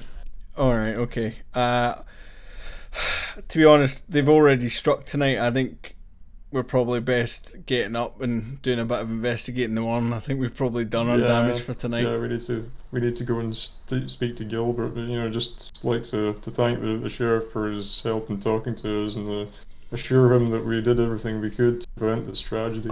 Oh, he believes you. He believes you, and he's been there before. He's walked the streets. He's tried to apprehend this guy, but it's no use. Okay, so you depart from the sheriff's office, and I assume you're heading back to Shelley's to sleep for the evening. Yeah. I'm gonna need to work off the beef sandwich. Okay, so you head back to Shelley's, and you have probably an unusually restful night in some ways because you're just absolutely shattered after these events. You wake up in the morning, have breakfast made for you by Shelley, and then what's your next plan? It's 9 in the morning. Well, I think we can't meet. I think it was 4 o'clock. We were supposed to go and see. Yeah, it was 4 o'clock. Yep. We were supposed to go and see Gilbert. Perhaps so we should have a discussion over breakfast to comb over our discoveries thus far. Yeah, I mean, it definitely seems like our number one suspect is this Richard Gaskell. I'm trying to Mrs. get a Gaskell handle on seems how old exceedingly she suspicious. is. Yeah, I mean, she's said to be 98. I have to say that if she's unusually spry, I do look at this as being some kind of Norman Bates-esque scenario. Well, also, let's not forget the fact that she's 98 in this very year, 1920. So, I mean, at a time where we could conceivably have fudged with some records. I mean, the current sheriff wouldn't have been alive back then, completely, at the point of our conception. Could be older than we're thinking. Let's be honest, we've dealt with some slightly supernatural stuff thus far. Something might be going on. Oh, thanks, Mimi. That's lovely. Thank you. It's really nice of you. That's a very good question. But I have to change app so I can see the YouTube chat. Yeah, it's now just like Christopher Lee getting his face burned off. Amazing. I mean, that's really kind. I don't know if it's like kind of a meta thing to say that it sounds very much like someone in the Gaskell family, possibly Richard, is killing people and taking their essence to keep himself alive, vampire style. It feels that way. That's the only lead we got. However, it might not be a bad idea to go and check about in the library first, see if we get a bit of information about these. First thing in the morning, classic kills, and then go and check on your man. Yeah. What are we having for breakfast, Michael? Well, you have there's some hash browns. You can. Is there a charcuterie board? There's some bacon. You can have some eggs, sunny side up. You can have. I'm arranging my eggs and the bacon into a smiley face, trying to forget the face of another woman that I failed. All that matters now is the bacon face. I mean, another case. At what point do we just start calling this call of misogyny? Hey, none of these are intentional kills. It's just unfortunate. I definitely did not aim to ricochet and fucking kill Jane. This other woman, I did try to help her, but apparently this guy's immune to chloroform. So what the fuck am I meant to do? Yeah, I think we did everything we could. Seriously. Yeah, I mean, we could have not used her as bait, but...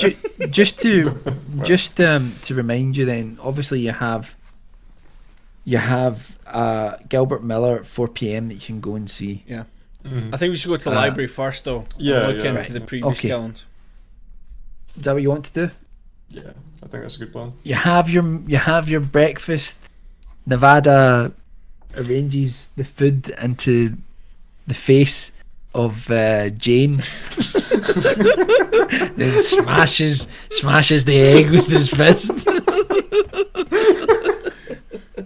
Nevada mumbles to himself, "It wasn't an accident. It wasn't an accident. It wasn't an accident." Yeah. One for Jane. And then okay, so you head out to the library, and when you go into the library, it's quite a small library, but you are greeted rather unenthusiastically by the librarian, a man with the similar name to you, Nevada. His second name is Jones, Stephen Jones, and he looks tired, bored, and uninterested. Tired, bored, and uninterested. Morning, Stephen. Can I have a quick look around? I'm not talking to him at this point, and see how busy the library is. Oh, you're the only people there. Or we're the only people there.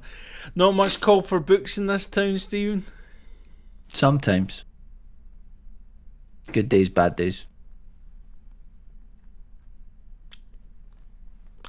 Would you happen to have a collected history of the town or particularly important events? You might want to look up the archives of the old Greenleaf Inquirer. It's no longer in circulation, but it covers most of the town history. That was going to be my other question. Was going to be the local newspaper. So yeah, no, that sounds like a good plan. Well, that sounds like a mighty fine place to start, Stephen. If you wouldn't mind furnishing us with those, we can get to work. We are here investigating the deaths. I don't care. Don't tell me what you're doing. Just the Greenleaf Inquirer's over there in the corner. All of the there's a little room to the side you can use if you want to do your research in private. There's no one else here, so shan't be necessary. But I appreciate it. If we don't need a library card or anything, we'll get to reading. Okay, so you look through the Inquirer. What's your library? I don't really need to bother with that actually. Okay, so you go through, right? Okay, so Callum, do a library use roll. You need to get 44. Oh no, sorry. You need to get 40. 44 or below. Okay.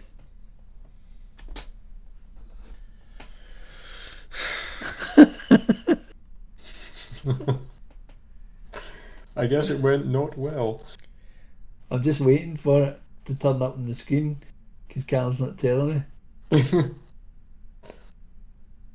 Oh, I can't even see it because it's just went off. What was it? 70. Okay, 70. Alright, so you do find some information, but it takes you all day. Okay, you get to like 3 p.m. and you finally find a couple of old issues. You look at the issues from the 30 years previous, and you see that there were 5 deaths that were unexplained, although they weren't just in Greenleaf Village. Town. They were in a number of towns around. They were spread out. 30 years before that, in 1862, there were another 5 deaths. Those did occur in Greenleaf, and the cause of death was unknown. And one of the articles mentions that there was the question of a hole at the back of the neck of the girls, and someone at the time thought that perhaps there was some sort of unknown insect making the incisions, but you obviously know better since you've seen the man in action. Okay, so it's 3 p.m. and that's all you've gleaned from the Greenleaf Inquirer. What time were we meant to go and visit that guy? It's 4 o'clock. o'clock. We've got to go see Gilbert.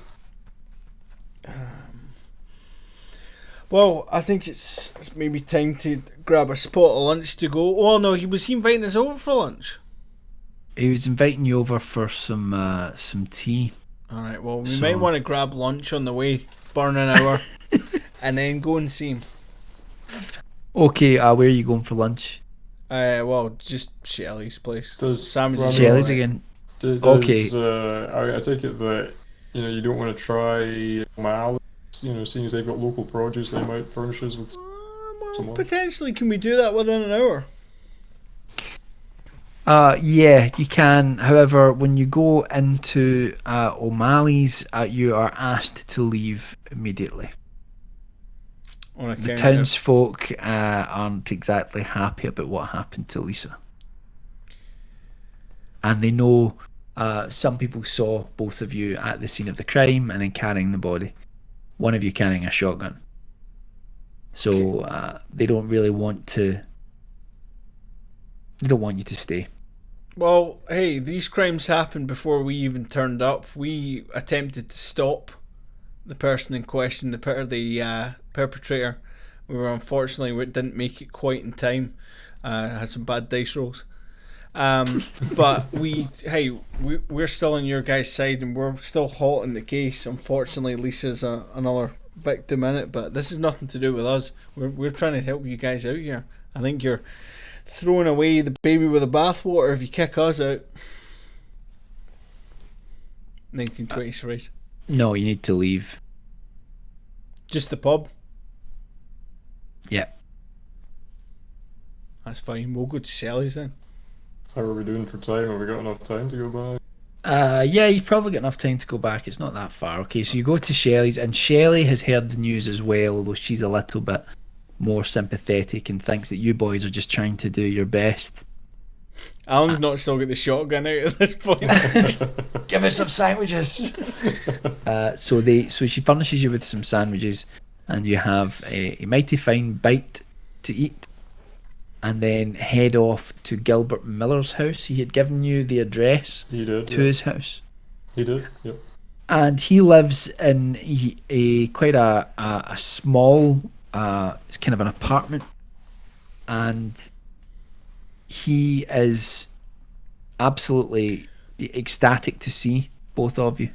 He loves being able to talk with anyone that's interested in the events of what's happening in the town. So he informs you that as a sort of amateur historian of the town, that he believes that these previous deaths are connected to what's happening now, which you guys have already ascertained. But he says that he believes that he knows who is behind the killing. And the reason is that he says that during the first spate of 5 deaths in 1862, that just before that, there was a well-connected and highly respectable surgeon in the town, a man by the name of Richard Gaskell, who apparently vanished. However, he supposedly ran away with a woman called Amelia Lockhart. However, there were a couple of unofficial eyewitnesses at the time that were recorded not in the Inquirer but in some local church records, that had talked about how they had seen Richard Gaskell after his disappearance, and on one of the particular nights when one of the first set of victims died. And because Gilbert Miller himself has also put together the fact that he thinks that the wounds that have been in the back of these girls' heads are surgical in nature, and that somehow Richard Gaskell, even though by now he would be 90, maybe well, maybe not 90, but he would be 80 maybe years old by now, that he thinks somehow Richard Gaskell's still behind us. And that's all he knows. So presumably that picture that we saw at Sarah's of her grandmother, I saw the picture. I was able to ascertain the face that was on it, right? Of Angelica, because of Amelia. Amelia, that's right. Yeah. So. Sorry, so the pictures actually were of Tabby, her daughter, but there was a picture of Amelia as well. Right. Running theory here, Sean, might be that the current lady that's running the house is the woman herself. I'm wondering the same thing exactly. And the man that's running around is Gaskell himself. Seems suspiciously like it. Especially considering that, Sarah, you said, was well made up. That, if she's got the same skin degradation that Richard does, then that's entirely possible. I don't think there's much else to do other than go and visit her. Well, I mean, we could check out the Gaskell place. That's what I'm talking about. Yeah. All right, yeah, okay. You want to do that then, gentlemen? Unless you think there's anything else we can get, but this guy seems like he's been fairly forthcoming. I'm not sure. No, that's I mean, I think the only thing I would have asked is that, is he aware? Was there ever a picture of Richard Gaskell in any of the newspapers or anything like that? Well, it's funny that you ask that. Gilbert turns round and he goes off to his bookcase and he starts filing through some of the files that he's got, and he actually has some paper clippings about the doctor's successes. He was a highly respectable surgeon at a very young age, and this was a point of pride for the town. And of course, you look at the picture and you do recognise that it somewhat. There is a definite similarity to the man that you met the night before. I think we have a winner by the sounds of things. Now, the only question I've got is whether we both make an attempt to enter the place at once, or whether one of us goes in via the front and one of us goes in via the back. That is a possibility. Hang on a minute, I wasn't sure if I heard a noise like outside. Can you bear with me a second? I'm just gonna go and check that. No worries. Yeah. Sure. I was going to say, I think it was Mimi that said to me that, remember when I said I thought I heard a voice in the house the other night? And it's like, at that point you can hear something in the microphone. Alright. I actually think that it's a coincidence. I think it's actually you that I can hear just at that exact moment. Right. But I definitely heard somebody that must have been next door outside the house. Someone shout something. Comes Alan into the skewed room. He's wearing a scarf. That's amazing. Loving that scarf, Alan. Thank you. Did you solve the crime? Yeah, there was nothing to see. I think you should become a writer. You look more like a writer than me. You definitely look more like a successful writer than me.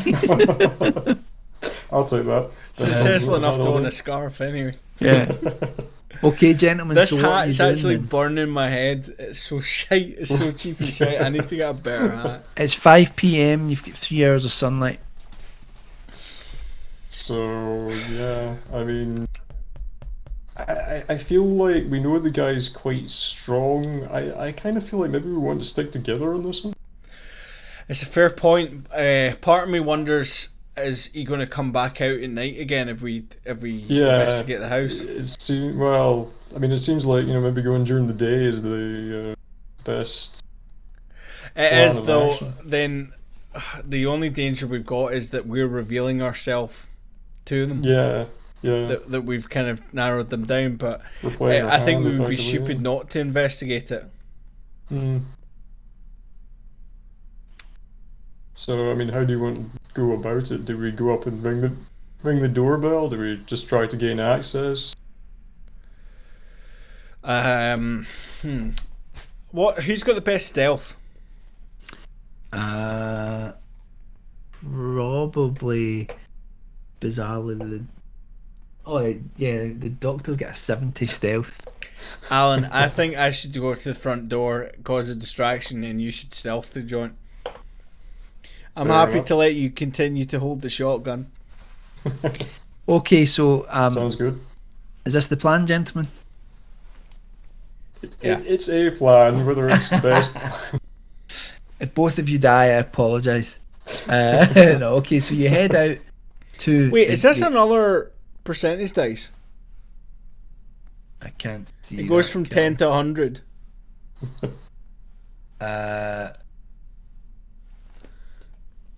Hold on. Oh, yeah, that's another. Right, I'm going to percentage roll dice. this, because this dice can just get to fuck. That's actually the bonus or penalty dice that you can use because it's a different colour, but it's just the same. Right, okay, I'm going to roll this one now. Okay, so Callum, you walk up to the front door and knock on it as Alan, you head round to the rear. Do I need to roll for Alan? Now, yeah, roll a luck roll. Okay. 20. 20. And like Flynn. How's your luck? Okay, so Dr. Bean, you see that there's actually a broken window down on the ground floor, a very small broken window that leads into the basement of the building. But you're pretty sure that you could actually squeeze through the gap to get into the building inside. Am I going to fit through and still be able to take the shotgun? I'm not going to have to leave anything behind them. No, you still be able to take the shotgun. It's big enough for that. Sure. You want to do that? Yeah. Or do you want... Do I have any time to? Well, no, I wouldn't be able to tell Nevada what I'm doing at this point. Would I? No. I guess probably not. Well, he'll just assume that I'm going in. So yeah, it looks like I'm going to have to go. Okay, alright, so you slip inside into the darkness and your eyes adjust to it, and instantly you're hit with this horrid stench. It's overpowering, and it smells of rotten fish. That's the closest to the smell that you can really think of. It's really overpowering, and you can vaguely see in the dim light that there are a bunch of boxes strewn around. Are they big boxes, small boxes? They're a variety of different shapes and sizes. People-sized. Not shapes, they're all boxes. Sizes. Are any of them open? Can I see in? Okay, so you walk over to one of the larger boxes that's on the floor, and you look down, and when you put your hand in the box, you realise that although the outside is covered in a kind of card, that it's actually, the box is metal, and the lid is kind of half on, and you look down into the box, and you're kind of shocked to see rotten fish and fish heads. Actual fish then. Actual fish, rotten fish heads sitting in this box. Looking around, you also see that there is a set of wooden stairs that heads up into the ground floor of the building. Is there any? There's no other means of getting in or out of this. All I can see. Is there anything else that looks kind of Not like it would be worthy of investigation? not that you can see. Not really, no.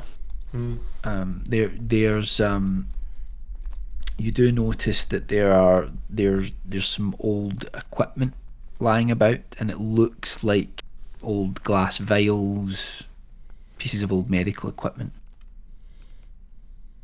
But that's it. And a few boxes of these sort of rotten fish heads. So assuming that the stairway to the ground floor is the only entrance or exit to this room, I suppose I'm gonna have to kind of creep up quietly and see if I can, nudge the door open. Yep. Nevada, you've knocked the door at this point. Yep. And an elderly lady opens the door. You don't see anything unusual about her. She just looks like an elderly lady, although if she is Mrs. Gaskell and she's 98, you would say she looks more like she was in her 70s. Okay. How can I help you? Howdy, ma'am. Would I have the pleasure of speaking to Mrs. Gaskell, rather? You are. Oh, well, might I say you look remarkable for your age. Oh, thank you. Many people have commented on that. Well, I mean, speaks for itself, doesn't it?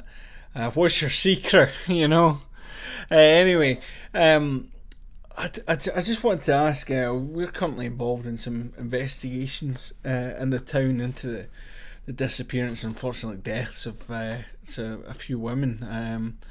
Wondered, seeing as you've been in the town for some time, a woman of your advanced age, you'd know it. What I'd like to ask is, would you happen to know anything about this that might help us in your investigation? I must say in advance, I apologise for coming to ask you such a dark and sombre line of inquiry, especially considering it's our first introduction. But I thought, who would be better to know than a sagely lady such as yourself? As Alan creeps through the back. Yeah, Alan. Make a stealth roll for Alan. Okay. Make a stealth roll for him. So you've got to get, what was the stealth there? It was 75, wasn't it? It was massive. 70.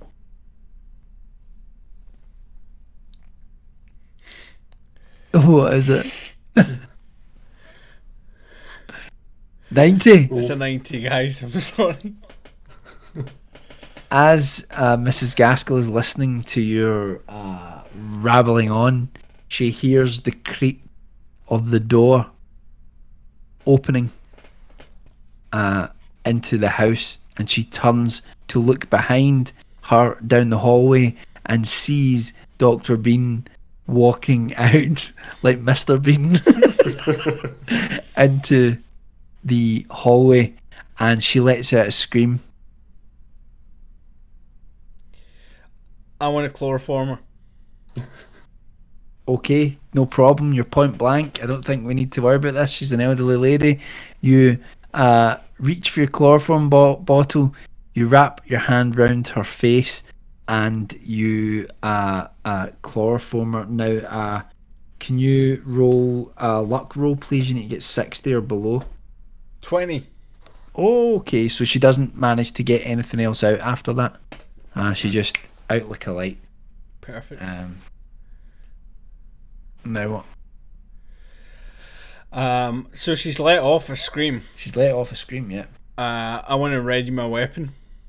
I think Okay, Alan should possibly do the same, but I don't want to tell him what to do. Well, you can tell you're in the same hall now. I'd advise you to ready your weapon, Alan, and let's see if there's any kind of immediate response to. Do a listen roll for. Yeah, do a listen roll. It's like 20. At this point, listen, 20. Oh fuck, 100. 100. Okay. You're unsure. You can't really hear anything. Handcuff the woman. I've got Okay. silk handcuffs. I know you do. Okay, you handcuff the old lady who's still out for the count Okay. and lying on the floor. I'm gonna put my gun to her head, Okay. and I'm gonna shout upstairs. And I'm going to shoot up again. I'm going 3 for 3. Well, this escalated pretty. I want to tell Alan's character at this point it's all been me. That's why the dice rolls have been so bad. I want to shout upstairs to Gaskell himself and tell him to come down. Okay, Tell him to what show are you himself. shouting? See, tell Gaskell to show himself, otherwise we're going to fucking ventilate his wife. Okay, alright. While this is going on, can I quickly check the old woman's face to see if there's like any sign of the same skin degradation that there was in Gaskell? You rush over to her, but you don't really see anything unusual about her. She seems to be an ordinary old lady. But she looks like she's 70, she's 98, Alan. Yeah. I think she's fucking... Nah. You hear a creak from above as someone starts moving in one of the levels upstairs, coming down. And then you hear a muffled voice shouting, "Please don't hurt her." Tell him to show himself. Spot hidden. Slowly but surely, you see the man from the previous night, Mr. Richard Gaskell, walking down the steps towards you. Okay, Alan,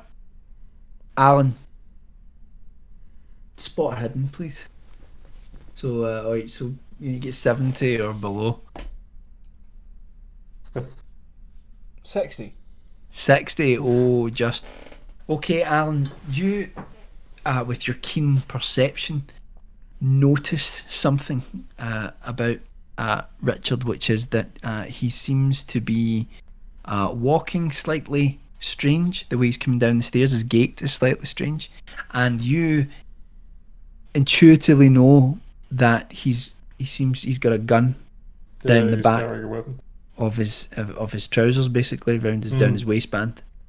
You have noticed this first before anything happens.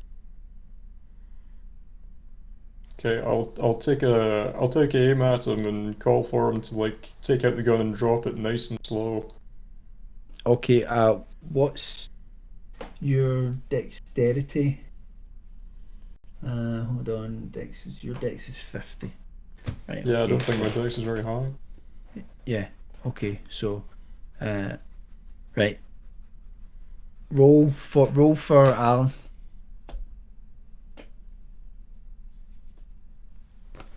It's a 90, mate. I'm sorry. Right, 60. Okay. I mean, so, I've got the gun at the woman's head at this point. Yeah. So, okay. Well, what are you doing? I'm telling him that if he doesn't drop the gun, I'm going to fucking shoot her head off. I don't care if Alan hits him or not. Okay. He stops in his tracks. He's shocked that Alan, that you've realised that he's carrying a gun, and you can tell that he's seriously considering drawing the gun, and he says nothing. I'd like to pull back the hammer on my gun. Okay. Intimidate? What's my intimidate? Your intimidate's 15. Fucking hell. I know. Even with a fucking gun to his fucking wife's head.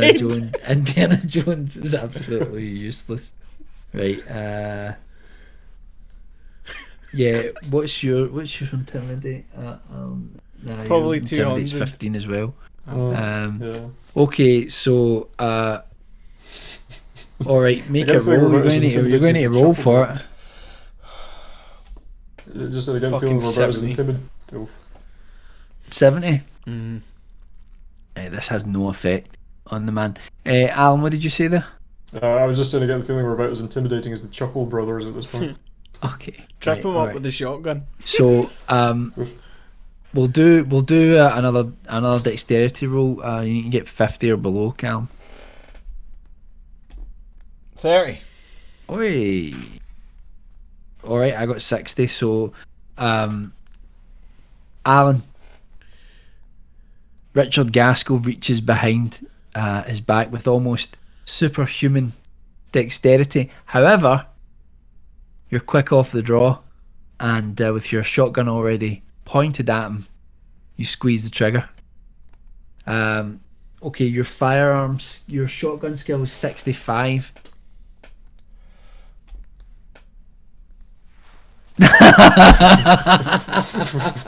What did you get? 90. Oh, 90. At that close range, come on. You're not that close. You're not. It's not point blank, but it is very close. Jesus, should be interesting. Actually, do you know what? Sorry, you should get a bonus die so you can do one other roll because you won the 90. Dexterity. 90 again.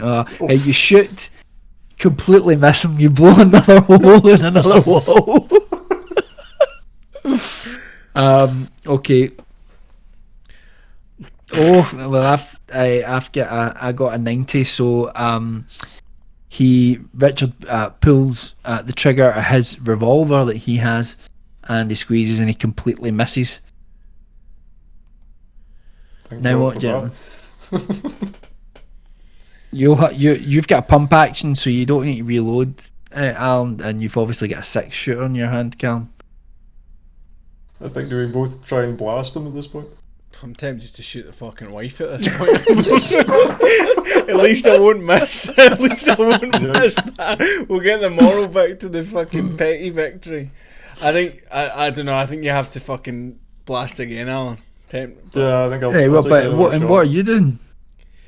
Right, I want to fire a shot beside her head. Right, okay, it's going to be another intimidate roll. Yeah, that's fine. Right, Alright, but well, my fucking chance of hitting, right, okay, a 15 to hit, but what am I, a 45 or something to hit him normally? I think you should just blast the gas. Aye, but what if I shoot Alan on the fucking stairs? This is You won't, he's next to you. He's next to you because I he came over fucking to the might, body, though. so he's right next to you. Right, You see won't if this shoot Alan. ricochets, I'm gonna fucking kill you. Cheers, Stephen, have a good night. Alright, cheers, mate. Alright, okay. I'm gonna roll a shot. I'm gonna roll a Right. shot. 60. So it's 60, fucking right. pied it. So you've pied it. Alan. Alan, Sorry about these rolls, mate. 50. Alright. 50, success. Alan, Blam! you squeeze the trigger. Kablam! And you shatter Richard Gaskell in the stomach, and he falls back onto the stairs, bleeding profusely, although his blood appears to be a sort of darker black than what you would most commonly think of as the blood of life. Okay, so while you're doing this, you hear what you think is the sound of a muffled cry from upstairs. Well, Alan's got the best gunmanship, so he should probably stay on the guy in case he gets up. I'll go and investigate. Sure. Do you want to check it out? I'll keep Gaskell covered. Cool. Fucking Okay, bomb get- away, If you mate. need me. Gaskell at this point is writhing around in pain. Callum, you walk up the stairs Take into... the gun away from him as you go past. But Yeah. No problem, you get rid of the gun and you 80. walk... I kick the gun back into his hand. and then it goes The off. gun goes It off. goes and off. Alan dies.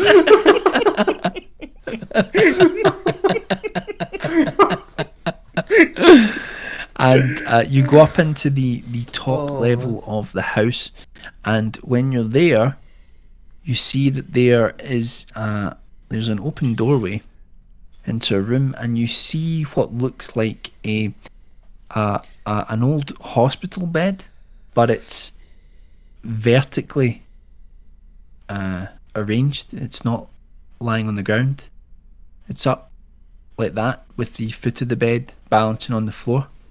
And attached to the bed is the figure of what looks like a woman, only half of her face is hideously rotten and the other half of her face is youthful, and she's just crying out for you to kill her.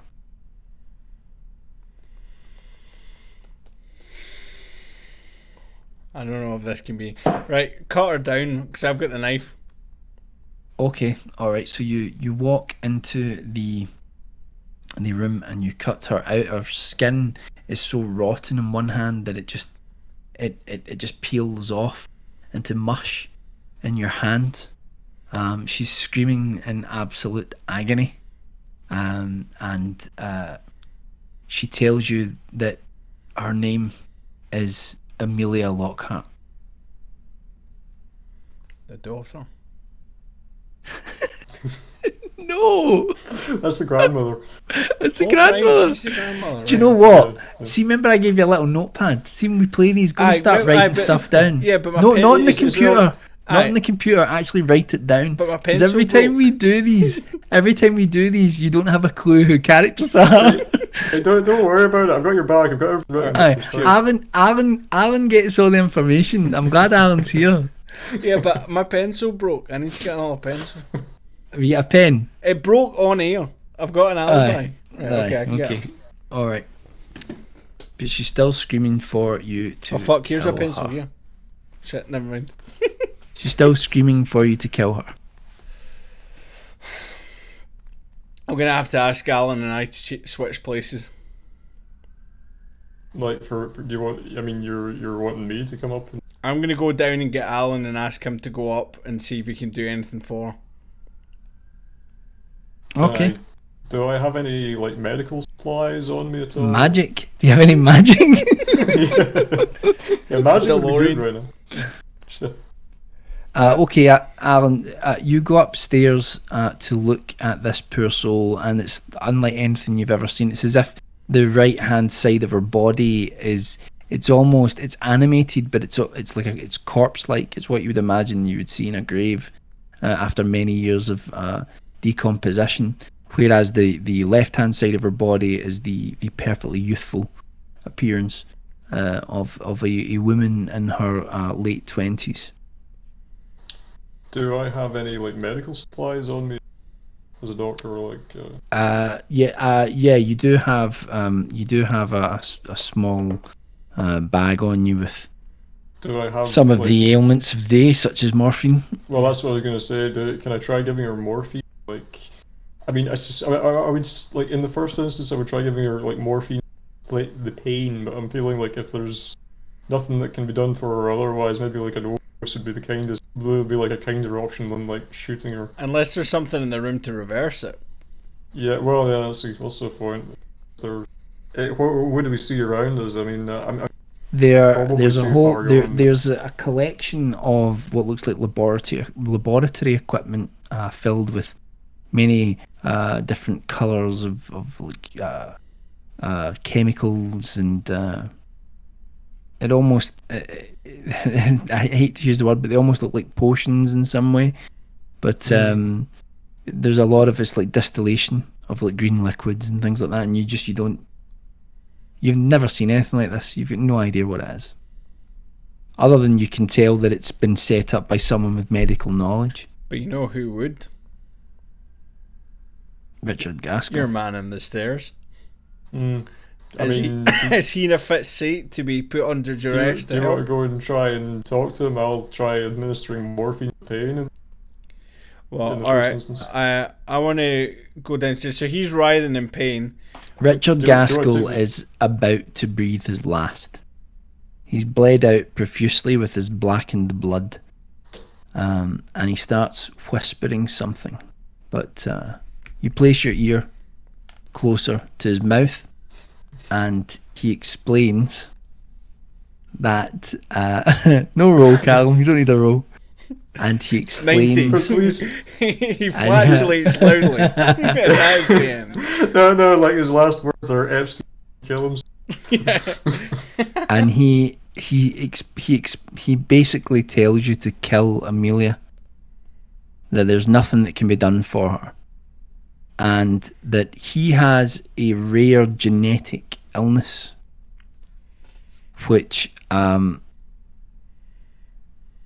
which he researched. That's why he became interested in medicine from a very young age, and that's why he was a kind of child prodigy when it came to medical research.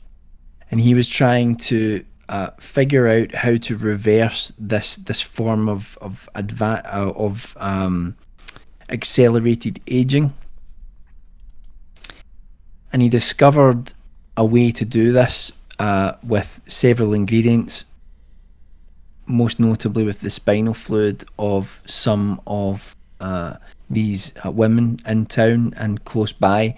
But they had to have his they had to have a certain sort of I suppose genetics would be the thing, but they wouldn't have called it that at the time. But they had to have a certain profile, certain characteristics that he would search for, and he'd actually killed many more women and further afield trying to find the perfect concoction. But whenever he actually managed to put a concoction together, it would only last for a certain amount of time, and he would have to live in seclusion. And his idea was that he would eventually develop a way to stop this illness.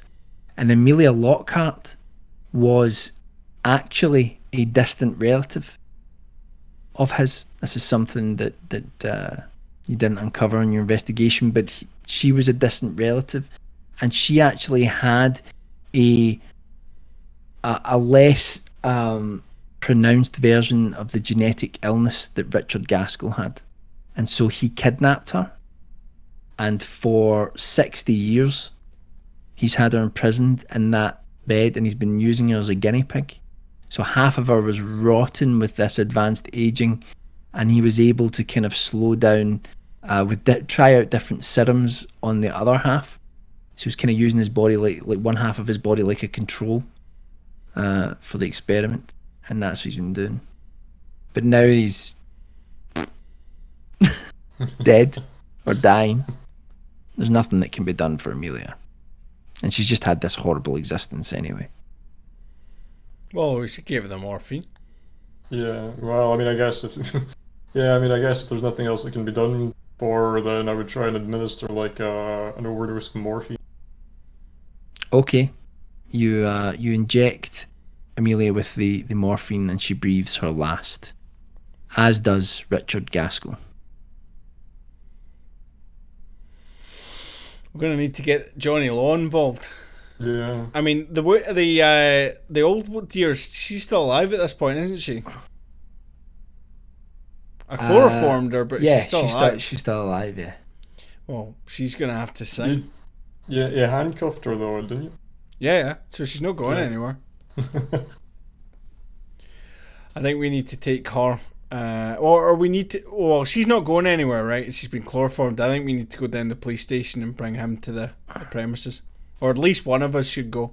Okay, gentlemen. I think this is where you go and you speak to Roger, the sheriff, who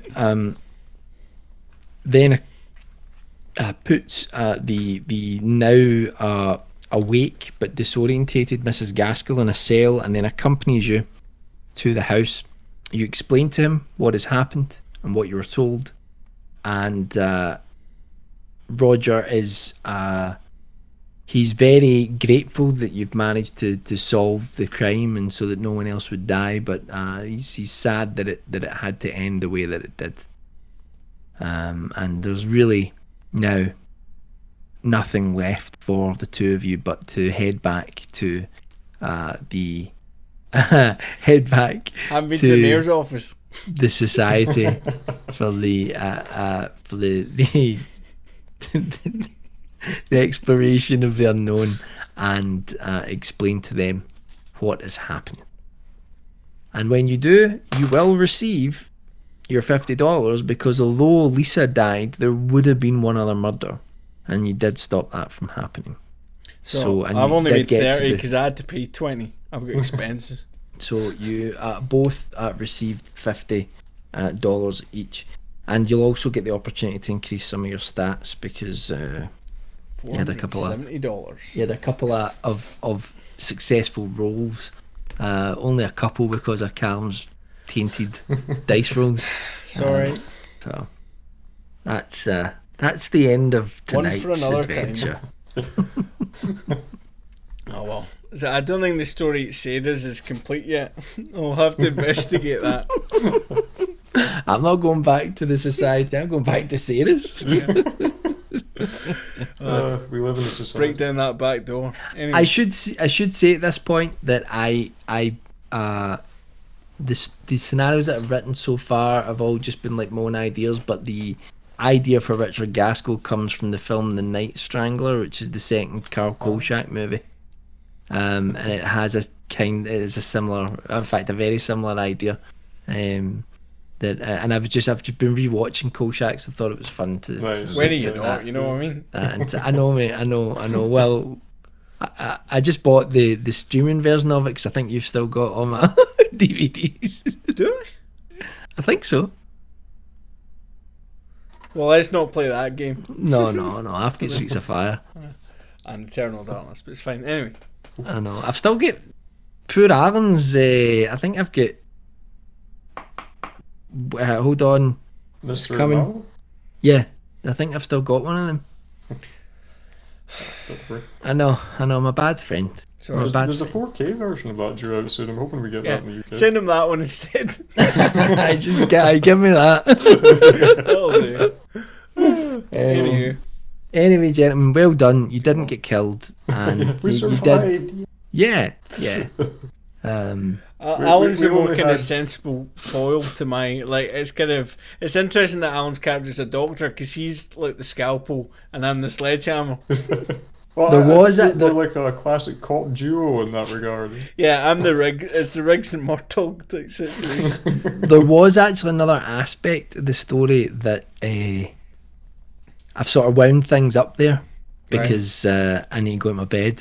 Yeah, same. But but there was actually another part of the story after this segment.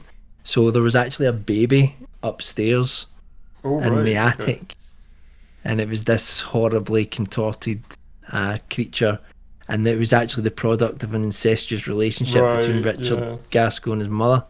Right. Oh. Nice light and stuff. that was going to be the main. That was going to be the main motivation for him trying to figure out this serum, because he was trying to, and then you would have had to have fought this horrid Baby.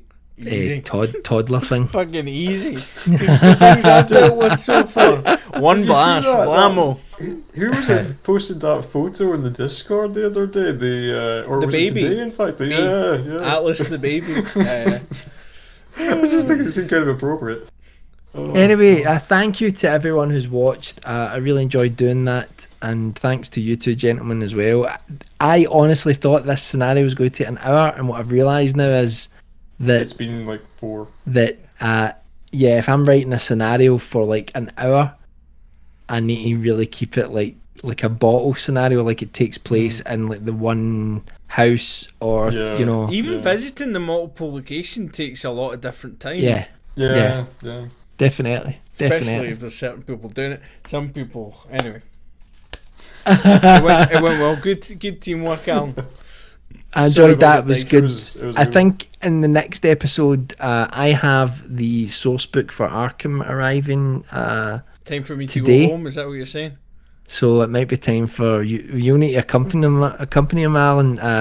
Old Nevada Jones may have to return to his hometown, and we'll see what happens there. Sure is. Thanks for everyone for tuning in, and I'll put up the old thing. And Mimi, I'll add you to the list. I'm sorry that you're not on the list, but I can't time travel.